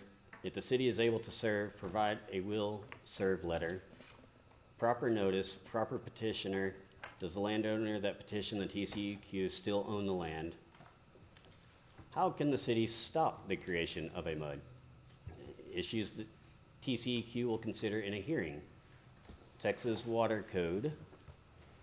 In determining if the project is feasible and practicable, and if it is necessary and would be a benefit to the land included in the district, the commissioner shall consider the availability of comparable services from other systems, including but not limited to water districts, municipalities, and regional authorities, the reasonableness of projected construction costs, tax rates, and water and sewer rates, and whether or not the district and its system and subsequent development within the district will have an unreasonable effect on the following: land elevation, subsidence, groundwater level within the region, recharge capability of a groundwater source, natural runoff rates and drainage, water quality, and total tax assessments on all land located within a district.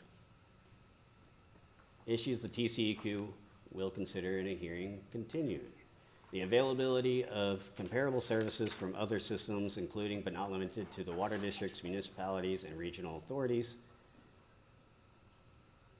the reasonableness of projected construction costs, tax rates, and water and sewer rates,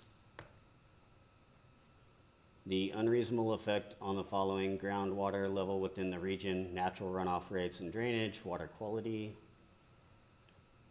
Why might a city oppose or consent to the creation of a MUD in its city limits or ETJ? Reasons to consent to the creation of a MUD. City doesn't have the facilities or the ability to provide the services. Whether the city is the retail or wholesale water or sewer provider or not, the city will be responsible for operating and maintaining parks, stormwater facilities, etc. And the MUD, with its taxing authority rather than an HOA, will have those responsibilities. The likelihood of success and cost associated with protesting the application. Reasons to oppose the creation of a MUD.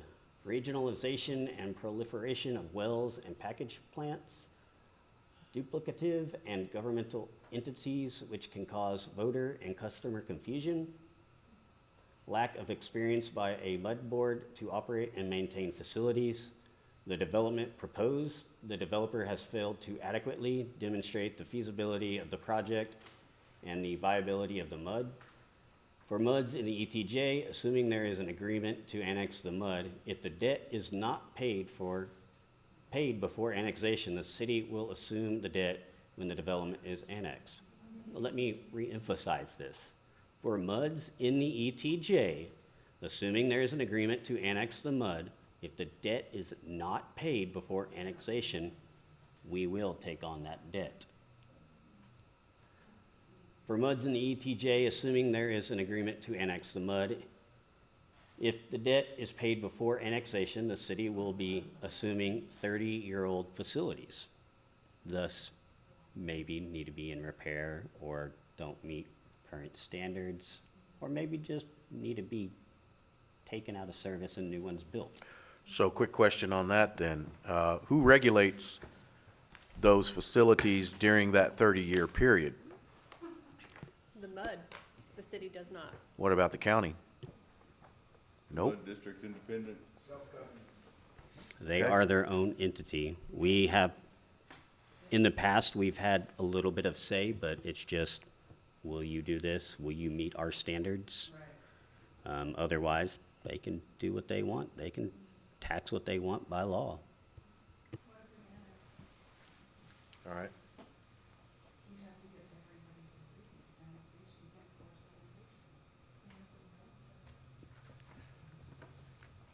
This shows 2015 Bickerstaff Health Delgado Acosta LLP. Are you familiar with the MUDs and this particular? I mean, because this document is, I think, Greg, is this one 7 years old now? So I wonder if. Well, we've got copyright 2015 Bickerstaff Heath Delgado Acosta. Looks like they put the. I don't know the specific sources. There's a conservative group in Johnson County that's going around educating people, and this is one of the products they're using. Okay. I can find out if you want. But I mean, to put into perspective the money that you're talking here, so Carroll Farms is 1,700 individual home sites. On their recent election, they were, if all of the bonds passed by one person, James McLeod-Toki, that's $900 million in debt. So do the math on that many residences, $900 million in debt. You're talking about $500,000 per home site. How that debt, they're in their minds, if they approve the law firm is not releasing the election results to me. The law firm, they ran the election. So in their minds, that's $500,000 in debt per proposed home site for the Carroll Farms development site.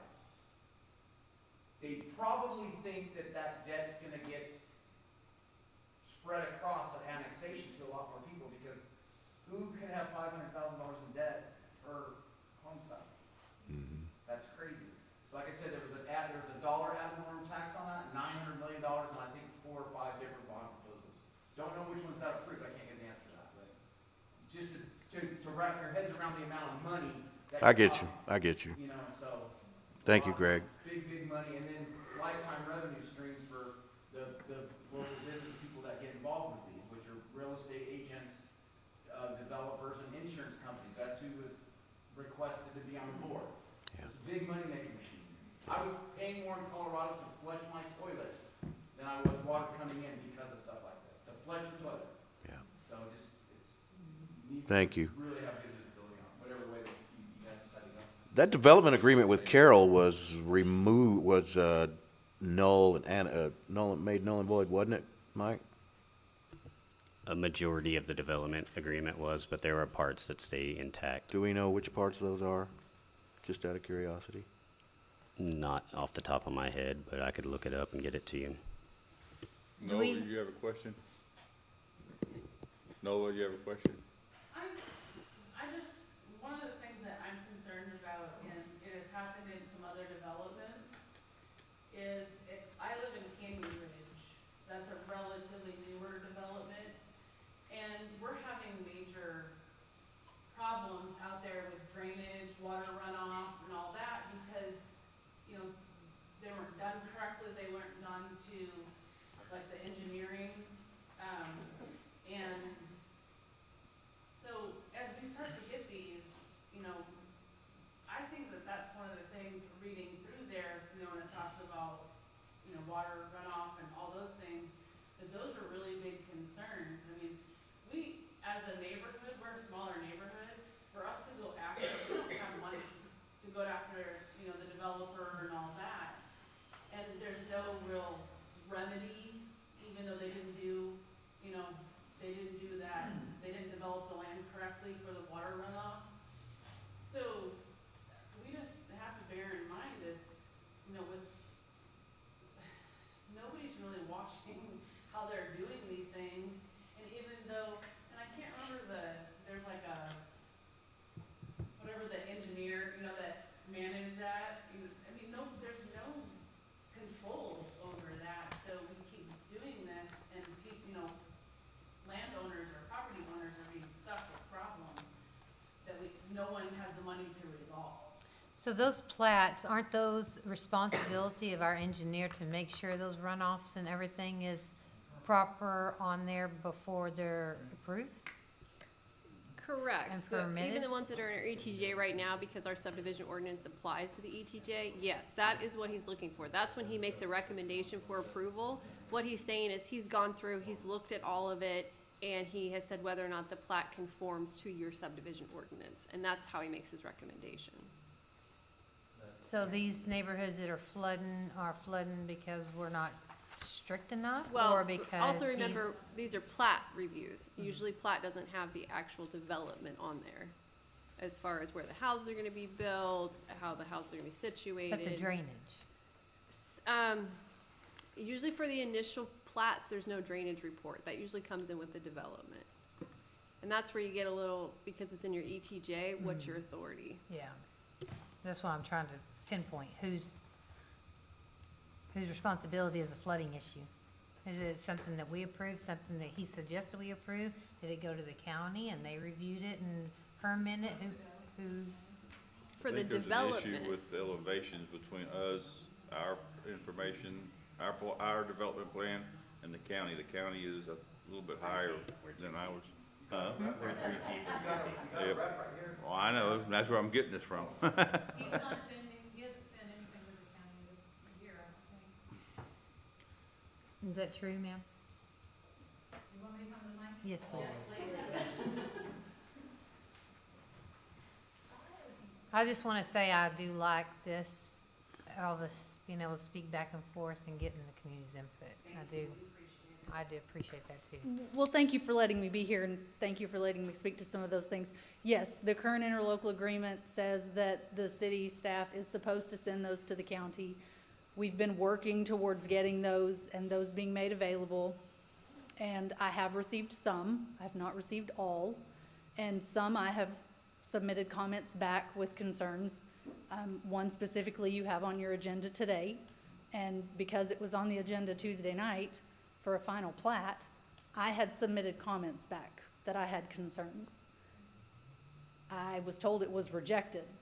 So when it was on the agenda for final plat approval, luckily I was able to visit with your applicant, and as of yesterday, his surveyor sent me what I needed to clear my comments, but you were about to approve a plat that I had comments on that the surveyor confirmed the engineer never relayed those. So the things that you had him change, we don't have the current information then to approve.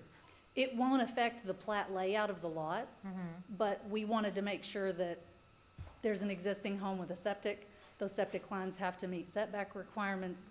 you don't want to sell the neighboring lot to someone and you go out with an excavator and cut off the septic lines because you don't want that on your property. Right. And now the person living in the house has a problem. And so drainage concerns are something that I would send comments back about, yes, which I have sent on the few plats that I've received.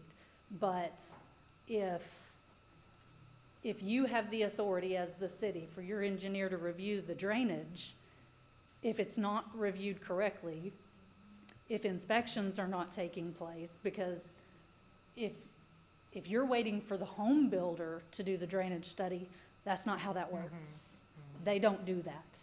I mean, it's business, they try to cut all the curves they can, so.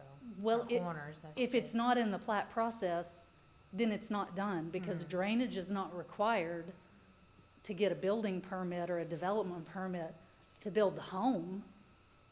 Johnson County has some verbiage for that, but if I'm not the engineer, or I'm not the one reviewing the plat, it's the city's liability for those drainage issues for plats you've approved.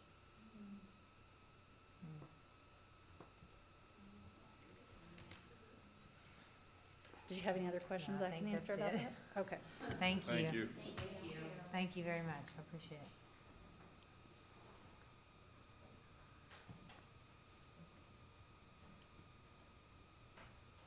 Well, generally speaking, I'm a no on it, so just because it's a mud. Do we have to have a reason? No, you don't. If we reject it, don't we have to have a reason for the rejection? You would lodge an objection. If you're going to ask for a hearing, then most likely in your petition and request for a hearing, you would want to outline why. But again, I haven't been involved in this project. I don't know if we can provide service or not, is one of the things, listed that they look into. That's where Glenn is going to have all that background information.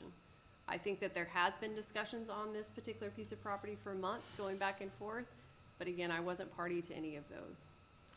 And it expires on July 3rd, our In the- chance to do anything about it. Your 90 days expires, and I'm sorry, I think it's July 5th, because we received it's dated April 5th. Why is this man still employed? I'm sorry. I'm a no. I mean, if that's really what we could do, Nicole, is just say no, and then we'll look at it. I mean, or that have would be my legal counsel. recommendation. All right. If the council doesn't feel comfortable with MUDs for these several reasons, then my recommendation would be go ahead, lodge an objection through your council action, and then with your new attorney, they can start working on file that petition for a hearing. All right, make a motion to reject the petition for consent to creation of a political subdivision, Johnson County Municipal District 3. I'll second that.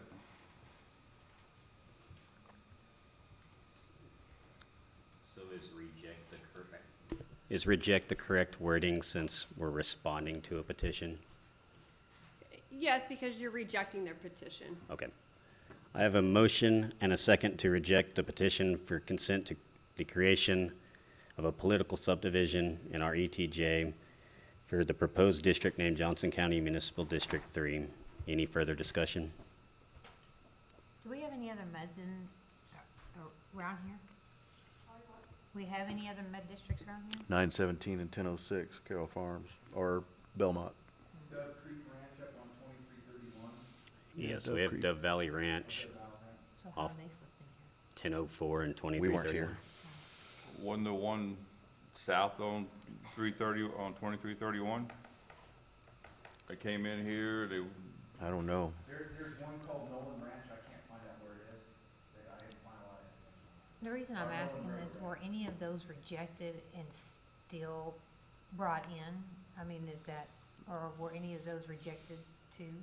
I can't speak to that. I don't know. none of Belmont them was that heartily in the received. last 2 years have been rejected. Something like this comes up, the answer has always been, we want to be good neighbors, so let's vote yes. Oh, well. And it went 3-2. Okay. Belmont Mud is the farthest one along. Dove Valley or Dove Ranch is right behind it. And it just had the bond election for Belmont. So we'll have 3 that will become our, If they're all approved and go down. We don't know what our contract for is on the annexation or not. One we had, and then it was rejected, and I don't know what the status of it is right now. So there's, yeah. And a lot of these are just for wastewater, they're not bringing in even any water, because TCDQ is providing water for a lot of these. They have water rights just for waste. So what they did is they take a preliminary plat that has acre lots on it, that's septic. They the former council replatted these to under acre lots. Now there's no solution for waste. Now they need a solution for waste. Godley can't support the waste, so the MUDs come in to do the waste. That makes sense. This is just for, Belmont's just for waste, I'm almost sure, unless Johnson County's gonna pull out providing the water for them, but they have the water providing rights ability to do that. That makes sense. Like I said, I was paying more to flush a toilet with MUDs than I was with water coming in my house, because it's a money-making machine. Yeah, yeah. If the board of directors wants to go down that road and make money on it, doesn't have to be. If you run like a municipality, they're responsible, they care for their neighbors. If they want to make money on it, there's a lot of money to be made on it. Gotcha.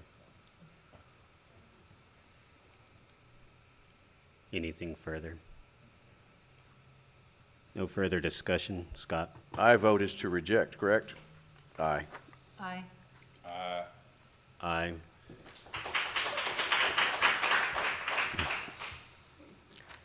Motion passes unanimously to reject the petition for Johnson County Municipal District 3.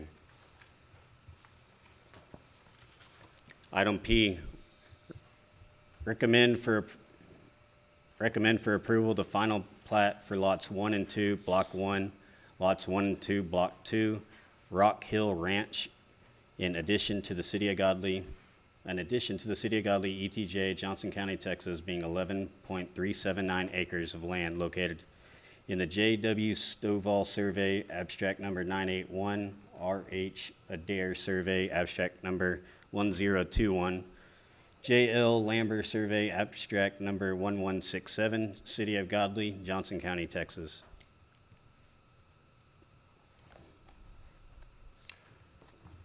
Was this the one you had questions? There's no It fees was, paid. and those have been addressed? This one has no fees? Is this the no fees one? This is no fees paid, so Correct. we're supposed to pay. Oh. We confirmed that the fees have not actually been paid on this, so the shot clock has not started. Oh. So it's not All right. actually considered a final plat at this time. So, our What? Go ahead, I'm sorry.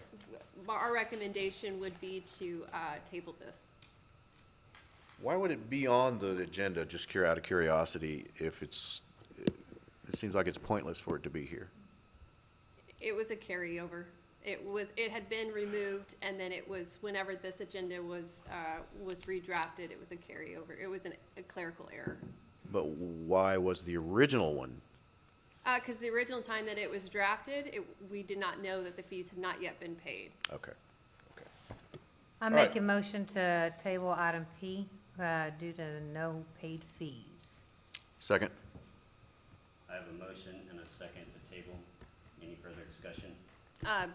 So we need a table to a specific meeting date. Right. Can we can we just say no and not have to deal with it? So do we keep table until they pay their fees, or we just deny it and then wait till they pay their fee and it comes back before us? Yeah. So you remember we talked about, so with plats, the ministerial action. So you can't actually deny it because Glenn has actually looked at it and it does comply with all of your ordinances. So you would have to approve it. Doesn't, Only hang up is the fees haven't been paid, which would make it a final plat, which triggers your shot clock. Okay. So just keep table until they decide to pay fee? table it till sometime in May. Yeah, I would do it for another month. Next May? I like that. How about July? That is an interesting question. Why don't we table it till next May? So since it's not a legit item, can you actually take that action? This agenda item isn't written correctly since we're not approving a final plat. It says recommended for approval.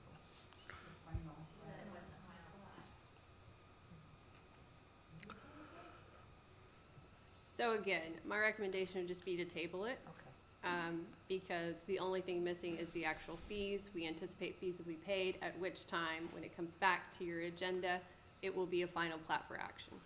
once, and just to finish that joke out, which really wasn't a joke, because I like the idea, if it can be done, I guess it can, but if this were legit and it was a final plat, or if we decided, if we had the ability to table it, and we choose when to bring it back up, the shot clock still runs, of course. So we can't table it till 10 years from now, okay. Correct. All right, I figured that. It's an idea. It's an idea. Trying to find that loophole. Bet you. So would maybe you, we li- can amend the motion to table to a specific date. You have to vote? Okay, so. no, we need to amend the motion to a specific date. I need to amend my motion. Did I make the motion? Who made the motion? Yeah, you did. Oh. What day do we need to put it on? It's 11th will be our next actually scheduled meeting. Okay, so I amend my motion to table it to the July 11th meeting. I have an amendment on the floor. Do I have a second for that amendment? Second. A second. Scott? Aye. Aye. Aye. Aye. Amendment as proposed passes. Now I have a motion and a second for that amendment on the floor. Scott? Aye. Aye. Aye. Aye.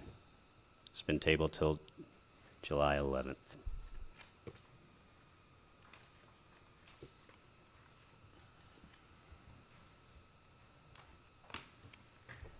Item Q, discussion and possible action approving the steering committee for the City of Godley Comprehensive Plan as recommended by Mosaic. I make a motion, we table that till the 11th. Mayor, we lost the quorum. Can we take a Oh. break, please? Is it possible? It 5? is 14:38, 1438. We'll take a 5-minute recess to use the restroom. Thank you.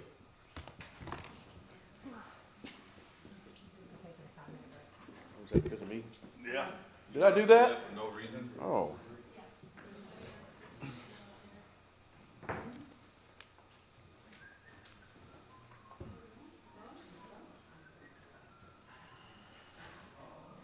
I feel like I wanted it all the way then.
It is 14:48.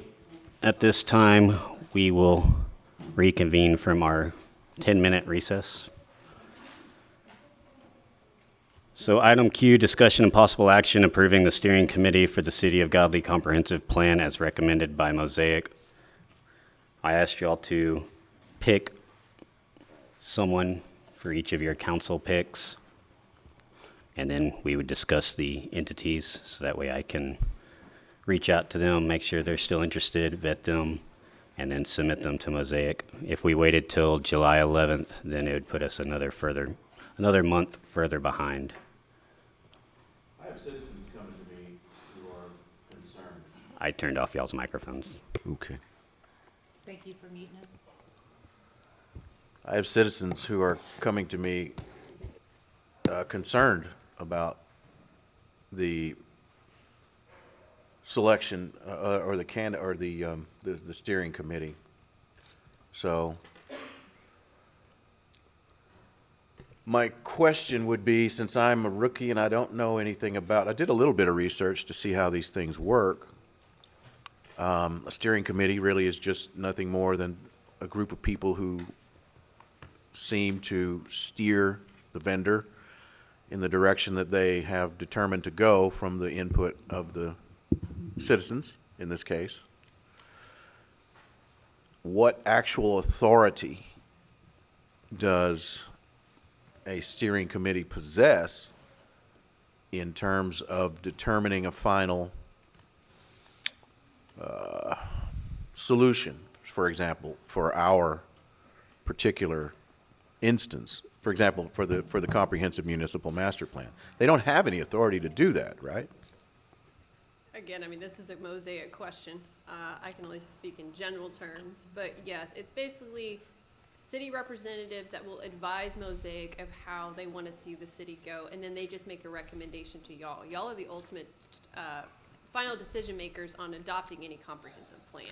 And then once that plan is adopted, let's say it's adopted for 20 years out, we can still change it.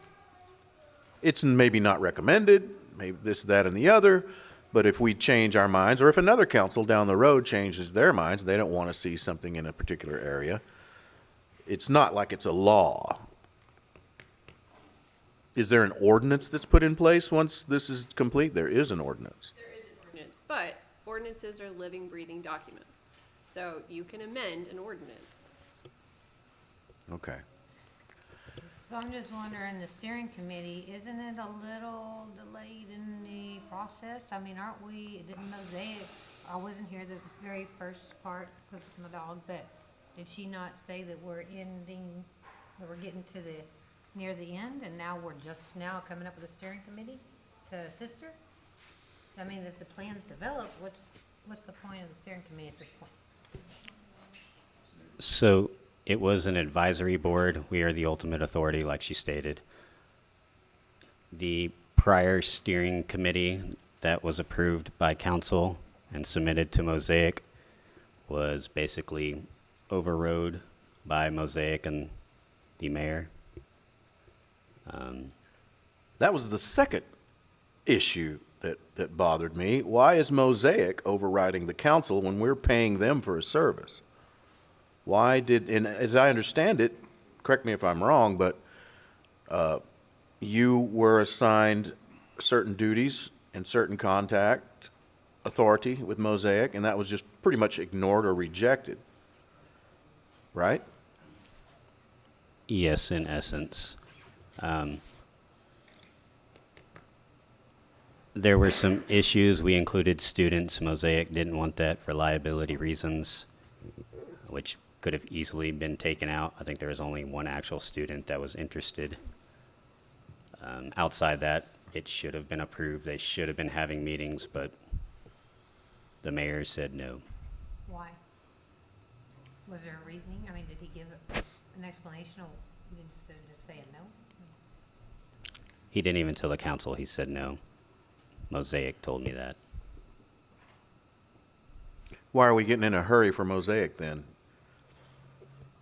Because this plan is going to end by the end of the year, and if we don't get a steering committee now, it's useless, and a steering committee is a major portion of this process.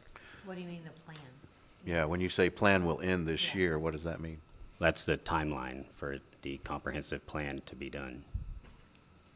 What if it goes after? Then what, they just cancel us? I mean, Is that our contract that says that? Goes to SCOTUS? no, it just keeps going, I mean, but we want this, it helps us deny things, approve things, it's what the community wants. No, and I agree, but what, I guess what, maybe if you're on the same, I think, can we maybe on the same pages, is if the steering committee all comes together now and doesn't like the plan, can they have it revamped and redone to what, if they see stuff that's not, it's not cohesive with our future Yes, plans? that's where they steer the plan, where they should have been doing that all along as we have these meetings, but they Right. can, now that it's so delayed, Right. they can come in and say, well, we don't like this, that, and that. But And that's we what I'm saying, they revisit it. still have that authority to work with Mosaic, even though they're at the end of this process, to still make changes? I mean, they can make changes up until the date they present it to us and we vote on it. And that's, was that kind of what you were asking too? If they still Yeah, have the a little bit, yeah. ability to make changes? I mean, I think that's a good point. It basically, so for the longest time, 5 people made decisions for every little thing in this city. I kept asking for committees and planning and zoning commission. That way more input could be brought by community members. This gives that input back to the community, because these are community members on this steering committee. They are, but they're community members that can, you know, they're not working because the meeting started at 5 and ended at 7. So that leaves out a large swath of people. Just look at our council meetings, you know, how many people began to attend after 5. It's just, you know, and you can't go back and redo that all. I just wonder if we are, because Ms. Cox appeared to really adamant about choosing her preferred candidates, and for various reasons, some of them good. I mean, that made sense to me. I just wonder. So are y'all thinking that we're approving her picks? Because that was just her advisory opinion. We cannot choose a single person on that list. So we have no committee currently, we're about to create one, right? Or was there people assigned before that we need to clear off and then start under this council, our advisory picks? I mean, how is that gonna work? So we chose people, but they never met, they never were even contacted. So basically, we're redoing it because it was neglected and shot down. Well, yeah, and it needs to be, I think, recommendations of this board. I mean, that's here currently, correct? Since they didn't actively do anything before? Well, that's what I'm asking for y'all's picks for, Oh. I want y'all to choose somebody that you feel would be a good representative in this role. I have mine. And then from those, we'll choose the entities that we would like as well to make the 7 to 9 to 12, how many ever we want people on this steering committee. They'll meet 2 times at this point for 2 days each. It'll be like a Tuesday, Wednesday afternoon. And then I think 2 weeks later, it'll be Tuesday and Wednesday again. And I believe that's all the meetings that the steering committee has left besides presenting to us and going to open houses. Now, we can dictate that to where they do more. I don't know exactly what the contract says about revisiting those meetings or anything like that. We'd have to look as for monetary. The other problem was I didn't receive, I mean, as far as I knew, from the meeting that never was, we were going to do this on July 11th, and I got your email just a day before, I think, maybe last night, to, hey, got to pick your committee steering. I couldn't ask anyone. I didn't think I was going to need to. So I asked Jennifer. She agreed to today. But I would like to offer somebody, because if we're gonna pick, but I haven't had an opportunity to ask anyone.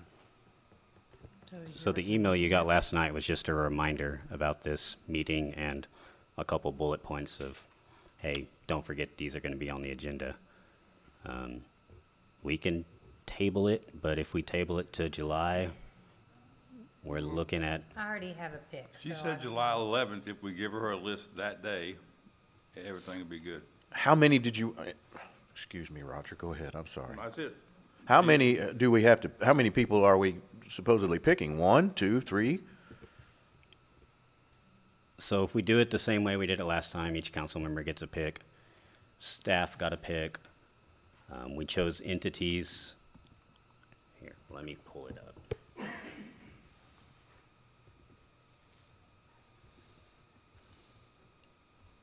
We're missing 1 council member, 2, actually.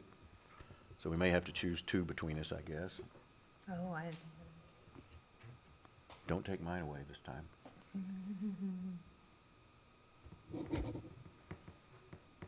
I didn't take it away. I know. I just grabbed it before you. Yes, you did. Yeah, she asked me.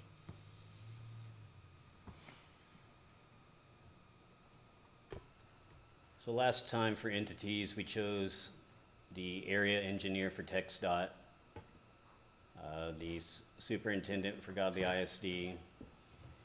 I now have the correct address for the Godley Chamber of Commerce. That would represent all the businesses in town.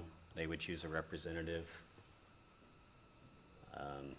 The ESD, the Emergency Service District, was Tom Foster, who's the executive director. And JSUD answered, and that would be the general manager, What did he say?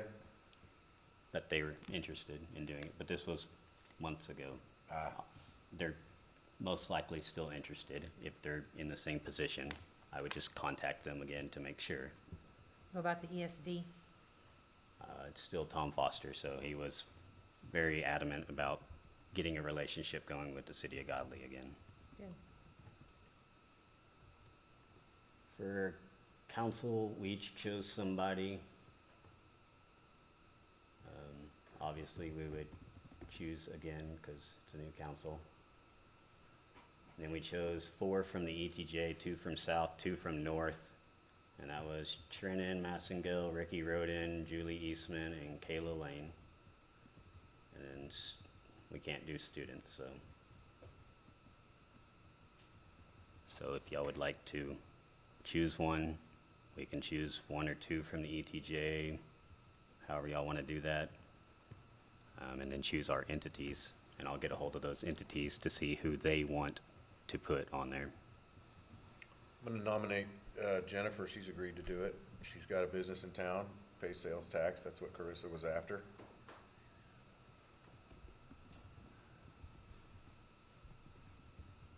Thank you, Jennifer, for agreeing.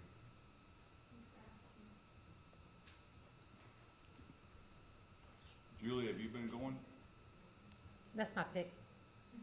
She stole it from me. Well, I know she's up there. I just want to know if she's been going. Y'all stay away from me. I'm not trying to pick her. I just want to know if she's been showing up.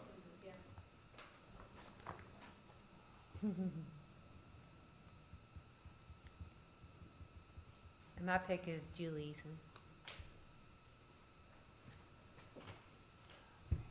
I've got a couple, but I haven't confirmed that they live where they live for sure, and so I Well- was ready, I won't be ready till 11. But I do want you to contact the entities. Well, luckily, I will do that for you. You won't pick for me.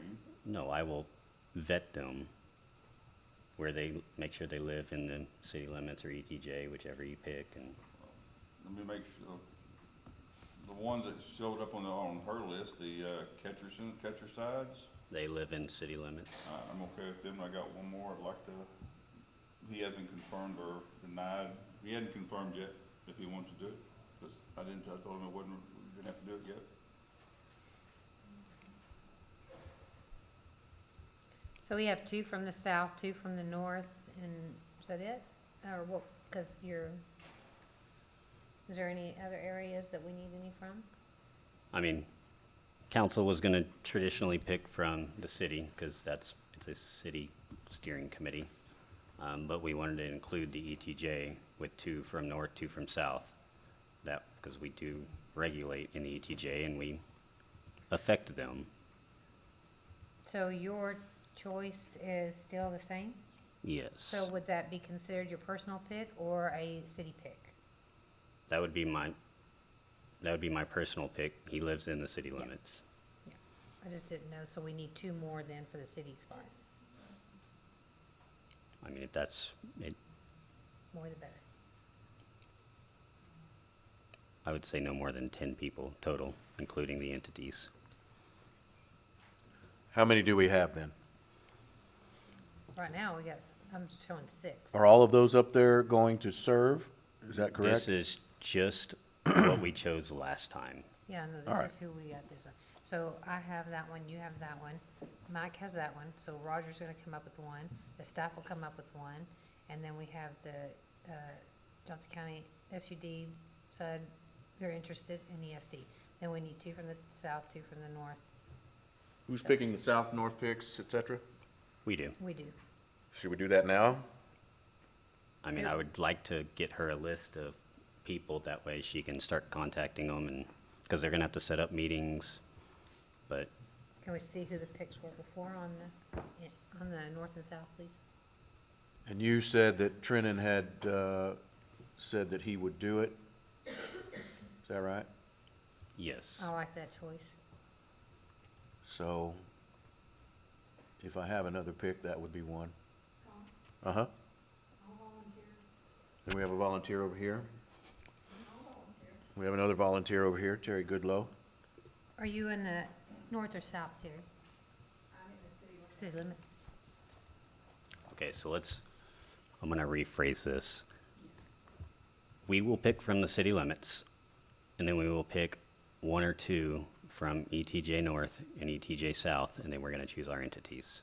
That way, a majority is in the city limits, and then a couple from ETJ, and then the entities are there because they have knowledge and affect. Well, we each affect each other. Yeah, okay. And I'm ETJ already, so I don't know how that, like if you pick me, I'm ETJ, so. So if we're wanting to go with Julie, she would be a pick for the ETJ North. I would keep Kayla, she's been going to the meetings and she's. Yeah, Kayla, definitely. Kayla would be ETJ North.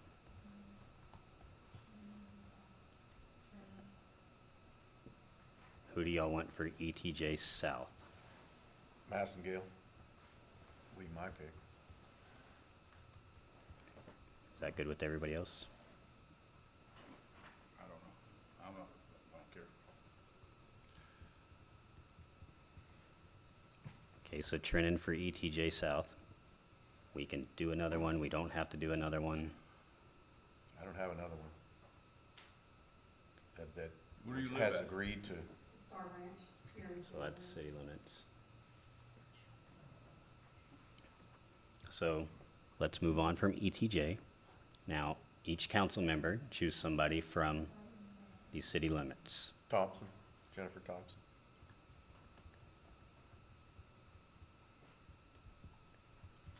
So Scott, you're choosing Thompson.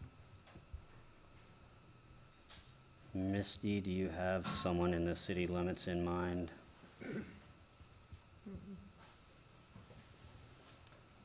Roger, you're still I've checking. got 1 or 2 people that have seemed interested, but they haven't said yes or no, so before I vote, I wanna see if they'll do it or not. Okay. Now that's 1, 2, 3, 4, 5, 6, 7. Once y'all give somebody. Now we need the entities. You're gonna want TxDOT. So that'll be the local engineer, I only most have likely. 5. I missed some somewhere. Well, once y'all choose, one each, that'll be, You'll give us a list. So where are the entities? Let's see them. Did we already do the city limits? That's what you're choosing as your personal pick. Oh. Ms. So there's Goodloe- text, I'm sorry. No, Ms. Goodloe, she expressed interest. She's in the city limits, correct? Ms. Goodloe, you're in the city limits, correct? Yes, ma'am. Yeah. Is that who you're choosing? She wants to be, so, But is that your choice? okay, yes. Okay.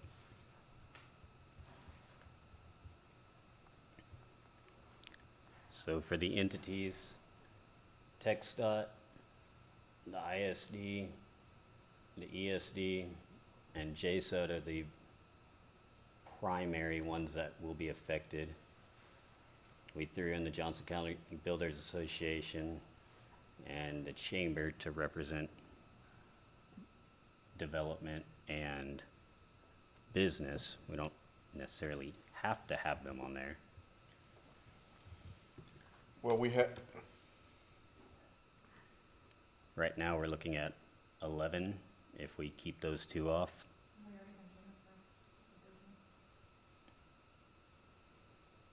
We got two members of the school board. Aren't those enough talking to us about what the school wants? I mean, I don't think they have the knowledge that Rich probably would as an administrator.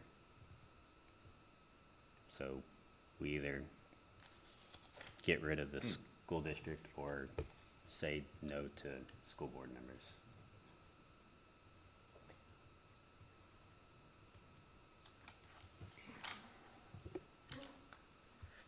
so Or we keep them both, that's up to the council.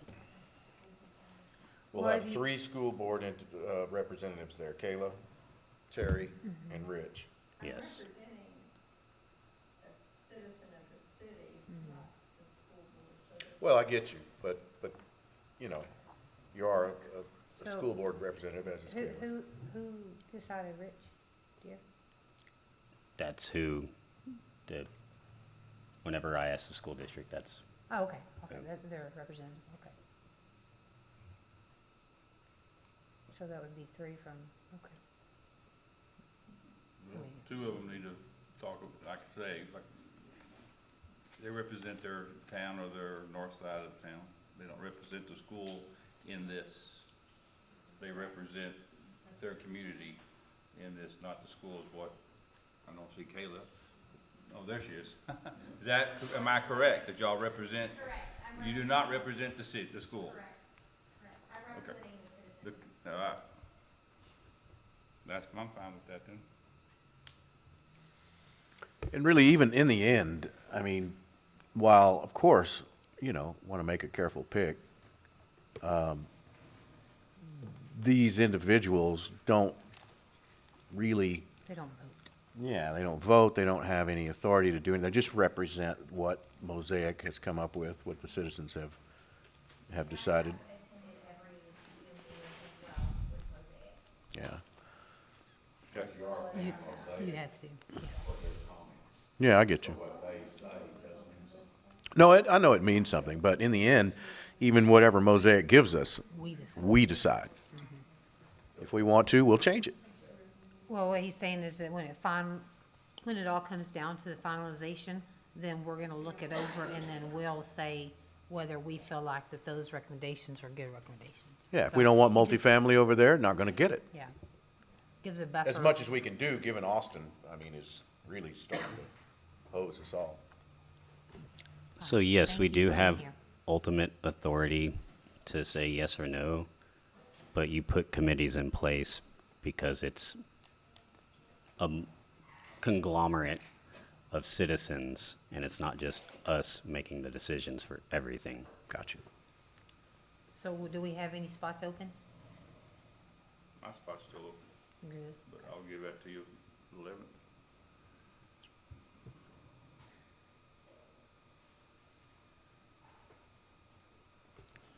So do we want to do TxDOT, ESD, JSUD, and the ISD?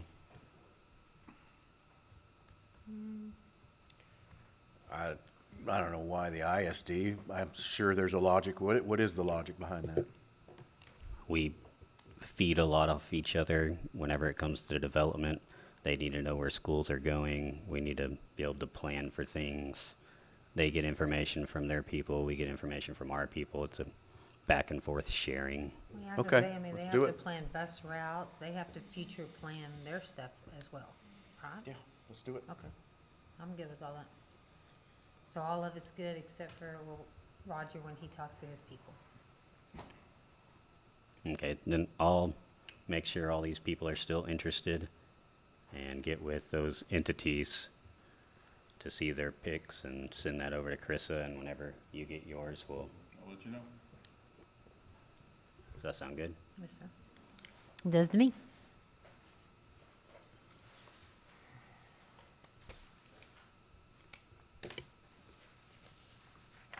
So what are we going to do with Q since we haven't really approved an entire steering committee?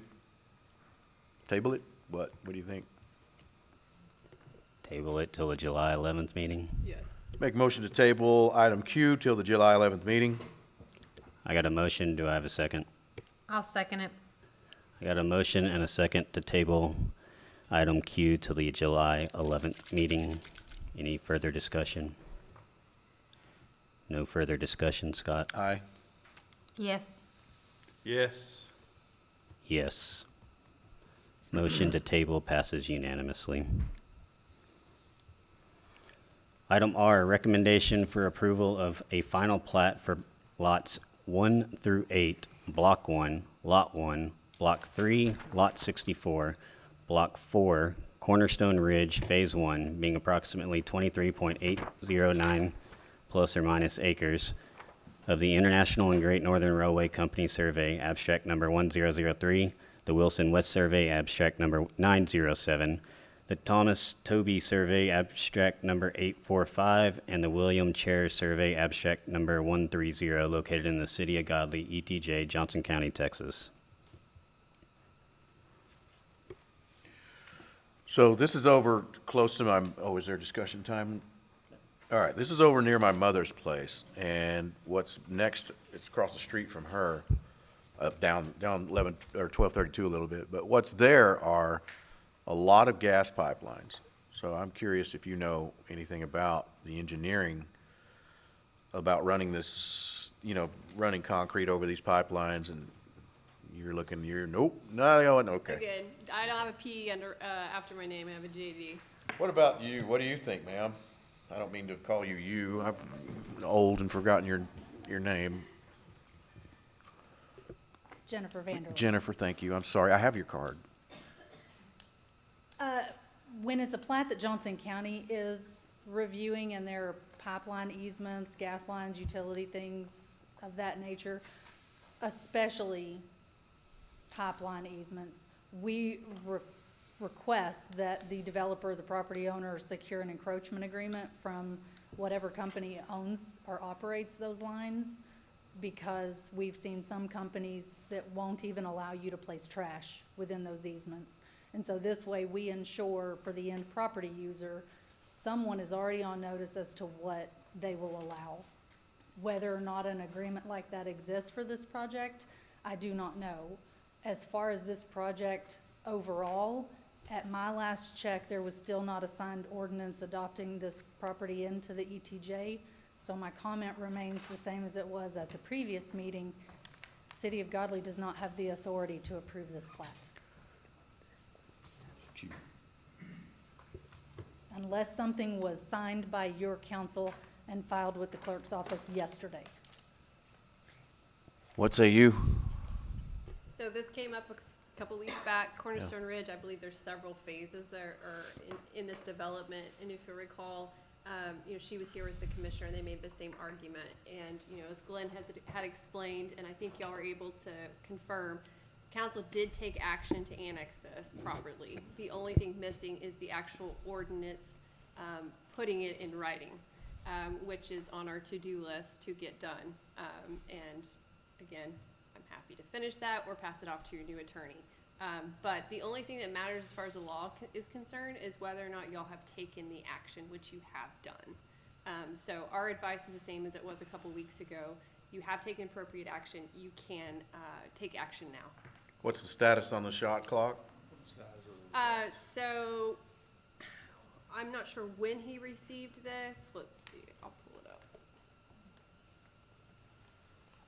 up. This is also one of those ministerial actions where if, after review, it complies with all the city's ordinances, you have to approve it as a matter of right.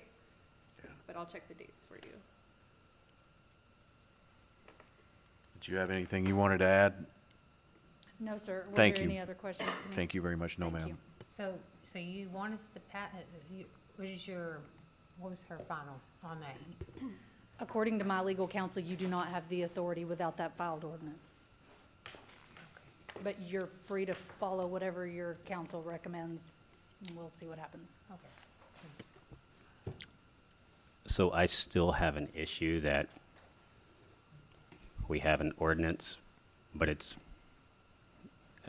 been approved, but we don't have it written.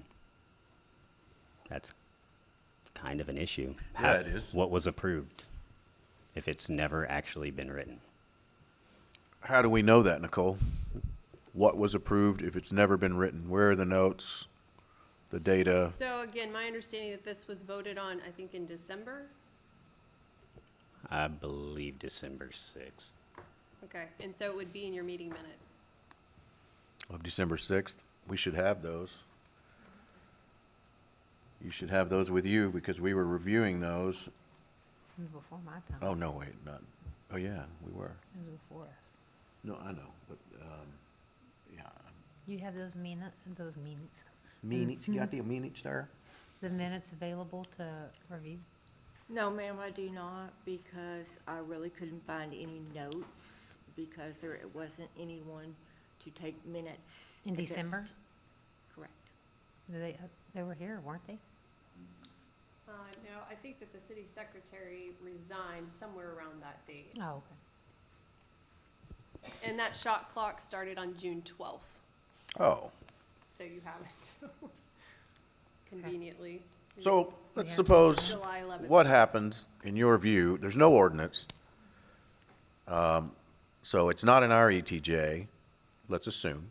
It is in your ETJ. It isn't, I mean, I'm sorry, it's, did we, okay, help me understand.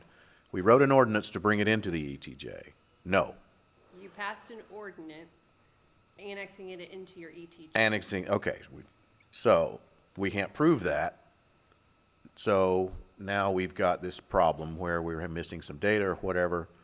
If you don't have meeting minutes that confirm that that vote was taken, again, I mean, I'm operating off of your council members that received it at the time and their recollection. If we don't have written confirmation of that, then no, my advice changes. It's not a matter of just drafting your ordinance. Do you have anything, written confirmation minutes or anything, Mayor Pro Tem? There are minutes from that meeting, and it does show ordinance number 12-06-2022 ETJ CRN, but our minutes don't include that actual ordinance, so I can't tell you if it's, Did the agenda have the verbiage for that particular ordinance? yes, it was What is- item A. What does the agenda say? Discussion and possible action to adopt ordinance number 12-06-2022 ETJ CRN, accepting into the city of Godley's extraterritorial jurisdiction a parcel of land 214.851 acres by petition from Daniel Morgan for his Cornerstone Development Project. So then, yes, there's sufficient information based on the agenda and action taken to confirm that you actually did annex them into the ETJ. All right, so that question is answered. Now, Mayor Pro Tem, what was your issue then? The fact that we can't find that ordinance. You want to do it over? She Should said we that- do it over? She just said that it was on their to-do list to draft. Well, yeah, you don't approve things that aren't written. So either it was written and we voted on it, or it's just lost now and Well- we don't have a copy? In December was Cass the attorney? Yes. Yes. Yeah, so he would have drawn that ordinance up. He should have, yes. Should we do it over to make it right? I don't know if we legally can since it's already been approved. But we have not approved the December 6th minutes that I'm aware of in any council meeting. And how do you have the minutes, but you don't have the minutes? An agenda. Because I put everything on my computer. Yeah. So we've got, We this need to shot send clock that. started on the 12th. That's You 2 haven't- days ago. It started on June 12th, so you have until July 12th, which, like I said, July 11th, you have a meeting. Yes, July 11th. July Move up. 11th. But if we act, if for some reason we can't prove that we put it in the ETJ, we don't have to. It's very confusing for me right this moment. I'm assuming the developers have already paid us the fees that they would not have paid the county. So what is That this? would be my understanding. Is it as simple as you just taking the verbiage and making a resolution? Yes, if we can Or prove ordinance. action was taken by council through minutes and the agenda, and the agenda language was enough, then yes, it's a memorializing issue. So I draft up an ordinance that matches that verbiage, There we go. and we sign it, file it with the county. Or we could kick it back out and let the county do the plat, right? And give them their money back? You mean basically disannex? Well, is it a disannex in that case, since, Well, yeah, if you're gonna overturn your own decision to annex it. well, Poppenfuss says that there's no evidence there's no ordinance, so I'm not sure what the ramifications of that mean. If you're just saying it's just a write-up, okay. And Mike, then what's your argument against that? Against what? I was looking Just for for the, writing up the ordinance. Or, The we've fact got that time, we're- we could have Toes do it, whatever. the fact that we're writing up an ordinance after it's already been approved, who's to say it has the same language, the same anything? And you would say, I say this happens all the time. Now, is there a 6 to 9 month gap? No. yeah, I get it. Is there a 1 to 2 day? Yes, that's much more, that's what I normally would see.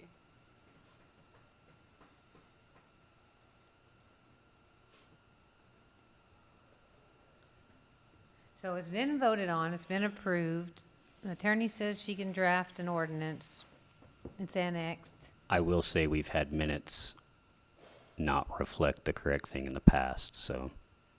Well, if that's the case, then we're just gonna have to, it seems like we got two choices. Either, let Nicole draft the ordinance or do it over. What other choice is there? Because we've lost the original verbiage, so that's out, no more, don't have it. So either we do the ordinance over, I guess, or she drafts the ordinance. It's the only thing I can think of.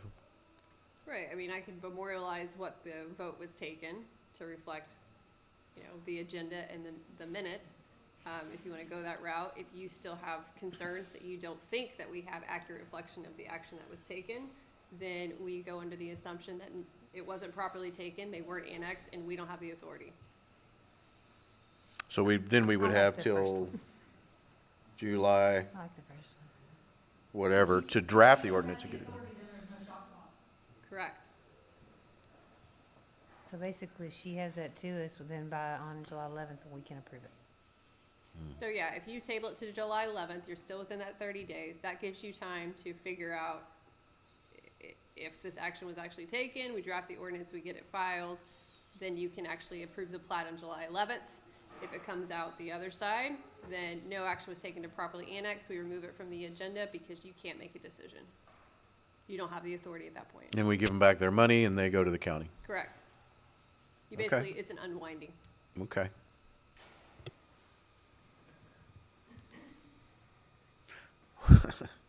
They've already got bulldozers out there. Do we really? Yeah, I'm not sure it's these guys, though. It may be different. Well, either way, they're still gonna bulldoze. It'll just be whether they're bulldozing in the city limits or in the county. But if we let it go, we're gonna lose tax money on all that. What do you want to do, Mike? What do you think?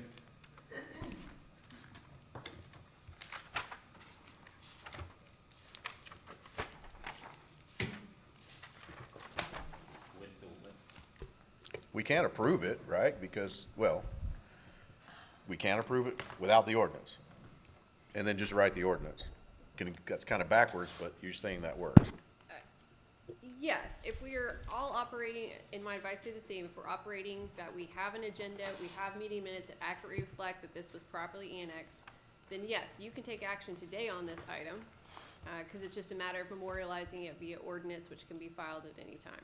Or if you want to take the conservative approach, table it, let's figure out in the interim which way we want to go, and then by the July 11th meeting, you'll know whether or not you're going to approve it, or you're going to kick it back, unwind it, and let them go through the county process. So we've never, to my knowledge, approved the December 6th meeting minutes. I told Julie this whenever we were up at the high school. So we can't say that the meeting minutes are correct, because the council never said yes or no, unless y'all can find meeting minutes that show where we approved the December 6th. I don't know, I just have a problem saying yes to something that may or may not exist, or You have a problem tabling it? when does the shot clock run out? July 12th. If we annex the ETJ. And if it runs out, then we don't have the ordinance, it just kicks back to the county. We give them their money back or whatever. Yeah, but then it'd be administratively approved, and that process is gonna be seen by a judge as y'all just didn't do your job, and it's administratively approved. Sorry about your bad luck. So if you have a copy of the minutes, can we just approve the minutes and move forward? Not today. It has to be on the agenda to approve. Oh, You mentioned something about the shot clock dropping off if we don't have the ordinance. Yes or no? Did I miss that? Yes, ma'am. Sorry. Say that one more time. If the You shot- mentioned in some fashion, the shot clock can drop off, and then it just goes to the county. What was that again? In some scenario? Where, Only if we never had the authority to review the plat. okay. All right.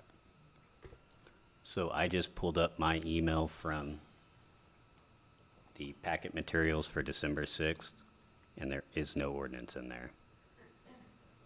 Okay. So it was Well, either handed to us last minute, or it doesn't exist. then we gotta fix it or not, one way or the other, so I'm gonna make a motion to table item R until the July 11th meeting. I got a motion to table. Do I have a second?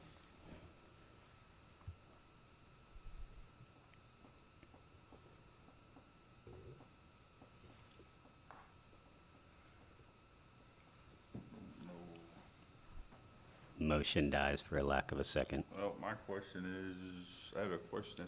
Well, we're back in discussion, so go ahead.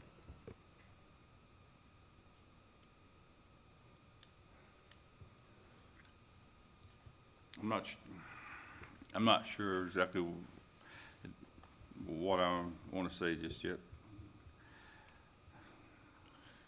if we're tabling this till the 11th, we're pushing it one day within the shot clock. So right now, we have time to figure out a solution to work forward on now, instead of just table, forget about it, we'll see you in a day before your shot clock. So what can we do now to fix this? We need to I have mean- some proof that when we come back, we need to have it in our hand that we either approved this ETJ or we didn't, annexation, or we did not. Y'all have looked for that and cannot find it, correct? So they've looked for it, can't find it, so they're not gonna be able to provide that at our next meeting. Okay, so if we take the minutes that you have, that have not been approved, we take her resolution, ordinance, can we put all of that on the 11th meeting, approve the minutes, approve the ordinance, and get everything done in that order in that meeting? Yes, so you would only have to approve the minutes. Yeah. Once the minutes are approved, the ordinance has already been passed. So there's no separate agenda item, because you wouldn't have to reapprove an ordinance that had already been done. And do we have to approve the final plat? Yes. So those two items need to be put on the 11th, and that'll be done with. And you have the minutes. So if you have them, we just get her a copy of them, and then that way they're on the agenda to give to the rest of the council, correct? Yes, but we're still missing the ordinance. She just said that she's She's gonna write one. She can't go back in time and write 12/6/2022 ETJ CRN. It would have to be a ordinance number from this year, correct? No, No, because it was approved then. because it was approved then. This is literally just taking Was what it? you said orally and putting it in writing. Well, if the minutes state, it's from one of our employees that were taking the minutes, so I would think that that was their job. Yeah, that's not how that worked in 2022. There were multiple discrepancies on minutes, and they had to be corrected at meetings. Okay, do you have a solution? I mean, I don't know legally if we can revisit that. I mean, You just said we could. who's to not say that we don't approve it again? We just need an ordinance in front of us to actually approve. But what's the legal liabilities for the city if we end up denying it and they've already started work? And then it's not an RETJ and they have to go by the county, not ours. So you're And- saying if the scenario is, it turns out we never actually took action to annex them into the ETJ, again, this is ministerial action, then you deny the plat, which you don't have the authority to do, because we're operating under the assumption that we have the authority, but in reality, we don't. I mean. And it falls to the then county. they would have to probably go to county, we'd Yeah. probably get sued for clarification. Because, I mean, at that point, if you're a developer, they're kind of in a no man's land. Like, are we in the ETJ? Are we not? Are we supposed to go to the county? Should we not go to the county? Are they approving the plat? Are they not? We've paid for the plat to be approved and money's paid. Is that gonna be returned? And not just that, if they're developing under the premises of our regulations since December, and then we toss them back over to the county, that might be a problem. Have they done any development out there? I don't know, that's what I'm asking. I mean, since They December. haven't, not down in that area yet. No, up above it they have. I'm just trying to consider all avenues here. What I can suggest is, given the time gap, given that we don't have a proper recording of the minutes, since we don't have the minutes actually approved, then we can operate under the theory that no action was properly taken. That would be the conservative approach here. If that's the case, then we have no authority to actually decide this final plat, then we take no action on it. We clarify for the record why. And then we would just have to basically administratively return all the monies that they paid for the plat and let them know that we never properly annexed them, and so they need to go to the county. But can they reapply for annexation? Yes. Let's do that, There you go. what she said. I like it. It's easy. It gets it done. It seems Until it don't. logical. Until a developer gets really upset. Well, Because too, is he marketing his, it's gonna put him a month behind where he was before. but is he So- marketing his division as a city services, selling those plots? We can't like, provide city services out there at all, none. Okay. But It's I mean, all gonna be Johnson County Water and Sewer. and as Scott said, I mean, once we notify him of this situation, he can immediately ask to be re-annexed in. And then y'all can add it to your next agenda and you can properly take a vote. We'll have appropriate meeting minutes, we'll have an ordinance drafted, and we'll do it correctly. And Kathleen, will you be the one breaking the news to him? Will you be the one breaking that news to him? I guess if y'all tell me to. Her, Well, somebody's got or to. her, Glenn, since Glenn, I think he's the one who approved the plat. So, I mean, he's had the interaction with them. So he would probably be the most appropriate party to do that, and/or legal counsel. So you would tell Glenn to tell them, basically? You could do that. Okay, thank you. Wonder if Glenn's gonna bill us $120 an hour to tell them. It's one. I'd just Oh, like- I get you. He's flat rate, I $220. would just like to know with all of these items being on this agenda, why he's not here. All right, so what are we gonna do with our, table it then? Is that your, No, you take no action because Take you- no action. All because right, we make have no mo- authority to approve. I make a motion that we take no action on item R because at this time we don't have any clue whether we have the authority to approve. I have a motion for no action account. We have no authority for this piece of property. Do I have a second? I'll second. I have a motion and a second. Any further discussion? No further discussion, Scott? Aye. Yes? Aye. Yes. Approved unanimously for no action.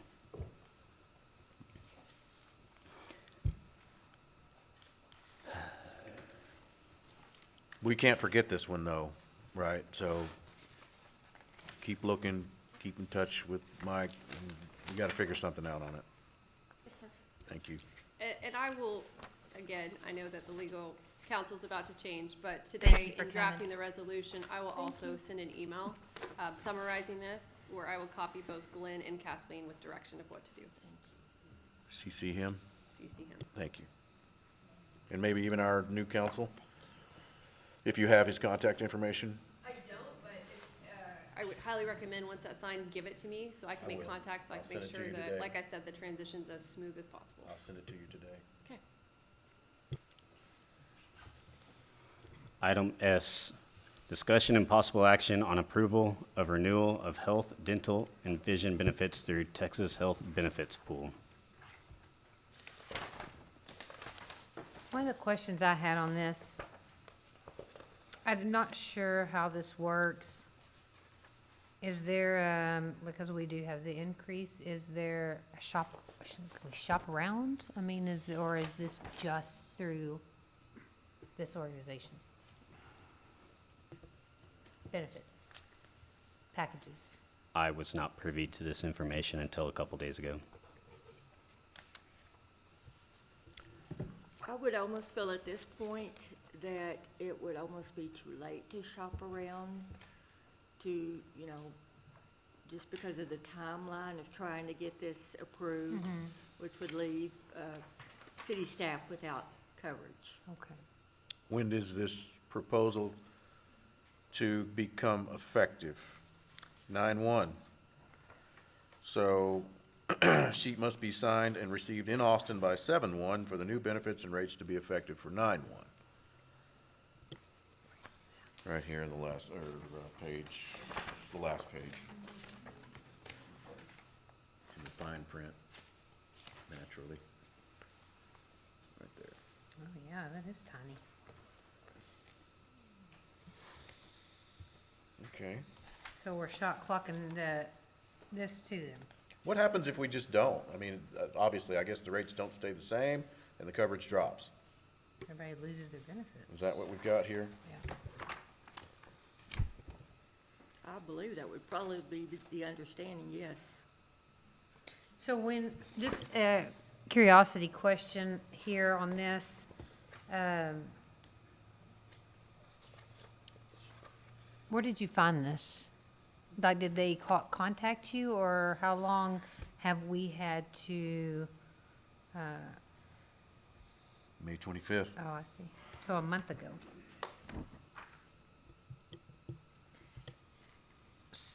Okay, so if this, just curiosity, again, this letter came in May the 25th while we weren't presented with this until a month later.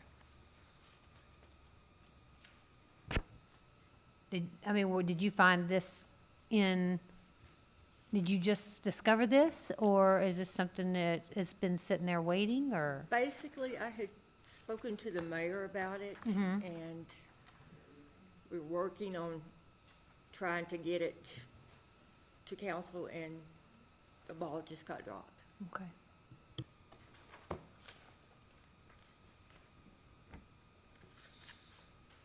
So this went directly to the mayor or to you?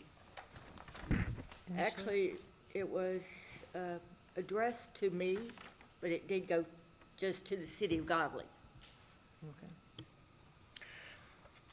If we find another vendor, let's suppose, it's possible to, I mean, this isn't a contract that, is this a contract that we cannot then get out of?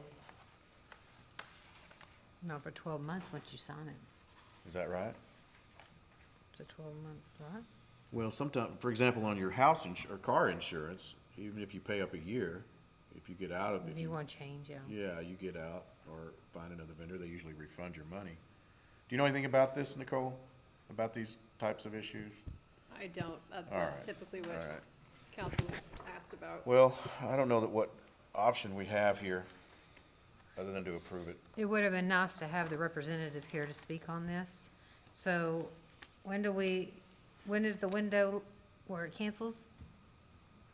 7-1, I think. July 1st, yes.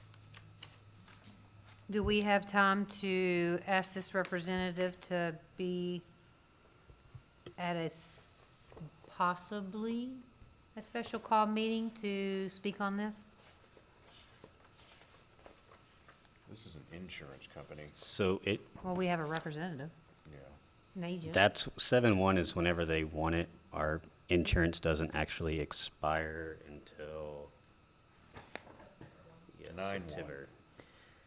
Because I'm just thinking an increase of $250 per employee may be worth us asking some questions. Check out the last page, Mike. At the bottom, it says, then a new re-rate, no, let's see, this does not complete the re-rate process. You will need to sign the member option and return to your marketing contact by 6/22/23. Well, did that happen? The 6/22/23? Last page, this does not complete the re-rate process. You will need to sign the member option and return to your marketing contact by 6/22/23. Then it goes on to say, then a new re-rate notice will be generated and mailed to you. The re-rate sheet must be signed and received in Austin by 7/1/2023 Oh, for the new benefits and rates to be effective for 9/1. so we've got already 23. canceled. So what happened on 6/22? Do we know? No, sir, we didn't get it. We need to find that out probably. We didn't get it submitted. So does that mean our insurance canceled, our benefits on 22? Because it says it has to be in Austin by 7/1. So, It doesn't cancel until the end, but they might stick us with some additional, this might be an offer, and if we don't take the offer, then we get stuck with even higher rates because we didn't respond in time. because if you have So- lasting coverage. On June 23rd, she said that Viviana Lewis said that she's unavailable to join our council meeting tomorrow, which would be this one. However, I'm more than happy to schedule a time with you and Kathleen to discuss your benefit options in more depth. So I don't think that's a hard date of 7/1. I mean, obviously, they want our money, so I imagine they'll still take our money on 7/2, 7/3, or 7/4. All right. So can we direct, council, can we direct him to be able to take care of that with Kathleen? Or do we? Yes, yeah, if you don't want to take action on that particular item and give them an opportunity to talk, you can do that. I would just table it and then just, from the dais, let him know that you desired him to contact and get more information. Mike, would you mind meeting with him? I don't care, whatever y'all want. Our city needs insurance, so. Yes. See if you So can get them would to do it for would 6, you be will you? willing to do that? I mean, I would try to negotiate the rates, I but know you would. So no motion needed? Or I make a motion to table it, or? Well, the problem with tabling, we have to have a date specific, Oh, and so if we don't. no Take action, our Other- CD needles and use no razor action. blades, cut the cost down. So no action, and then, are you okay with Mike handling it? Oh, sure. Roger, you okay with Mike handling it? There you go. We're done. 4 mics. He's the one that acts like he wants to do it, let him do it. Now, who's handling it? Any of this stuff you want help with, just holler. I've told him the same thing. I know you did. So, motion for no action. She just said no action. We have to motion and no action? It doesn't exist in Robert's Rules of Order, so I'd rather motion and A motion second for it. no action, I mean, a no action without a motion is a nuclear option anyway. I mean, so I motion that we take no action on item S. That's still taking action, but I second it. I got a motion and a second for no action on S. Any further discussion? No further discussion, Scott? Aye. Aye. Yes. No action, unanimous. What time is it? 3:49. It's better than 8. And I personally would like to thank every one of y'all for coming, sticking with us through all this. It's been a long day. Kathleen and Attorney, thank you very much. We appreciate all of y'all, so thank y'all. Show us adjourned at 15:49, 1549. Remind me, is there a motion for adjournment or no? Not that I know of. I mean, the mayor can adjourn, or there can be a motion, but I guess we officially need a motion since we have no mayor. Make motion to adjourn the meeting? Got a motion, got a second. Anyway, got a second. Aye. Aye. Adjourned. Oh, Scott, come here, please. Sir? Hey, do me a favor. I want your information, yeah. Alrighty. I've got a acquaintance that said he might want to do it, and Coming his here and daughter might sticking with want us to. all day, because we know this is long and tiring, but we're gonna get there. We're gonna get there. I know it.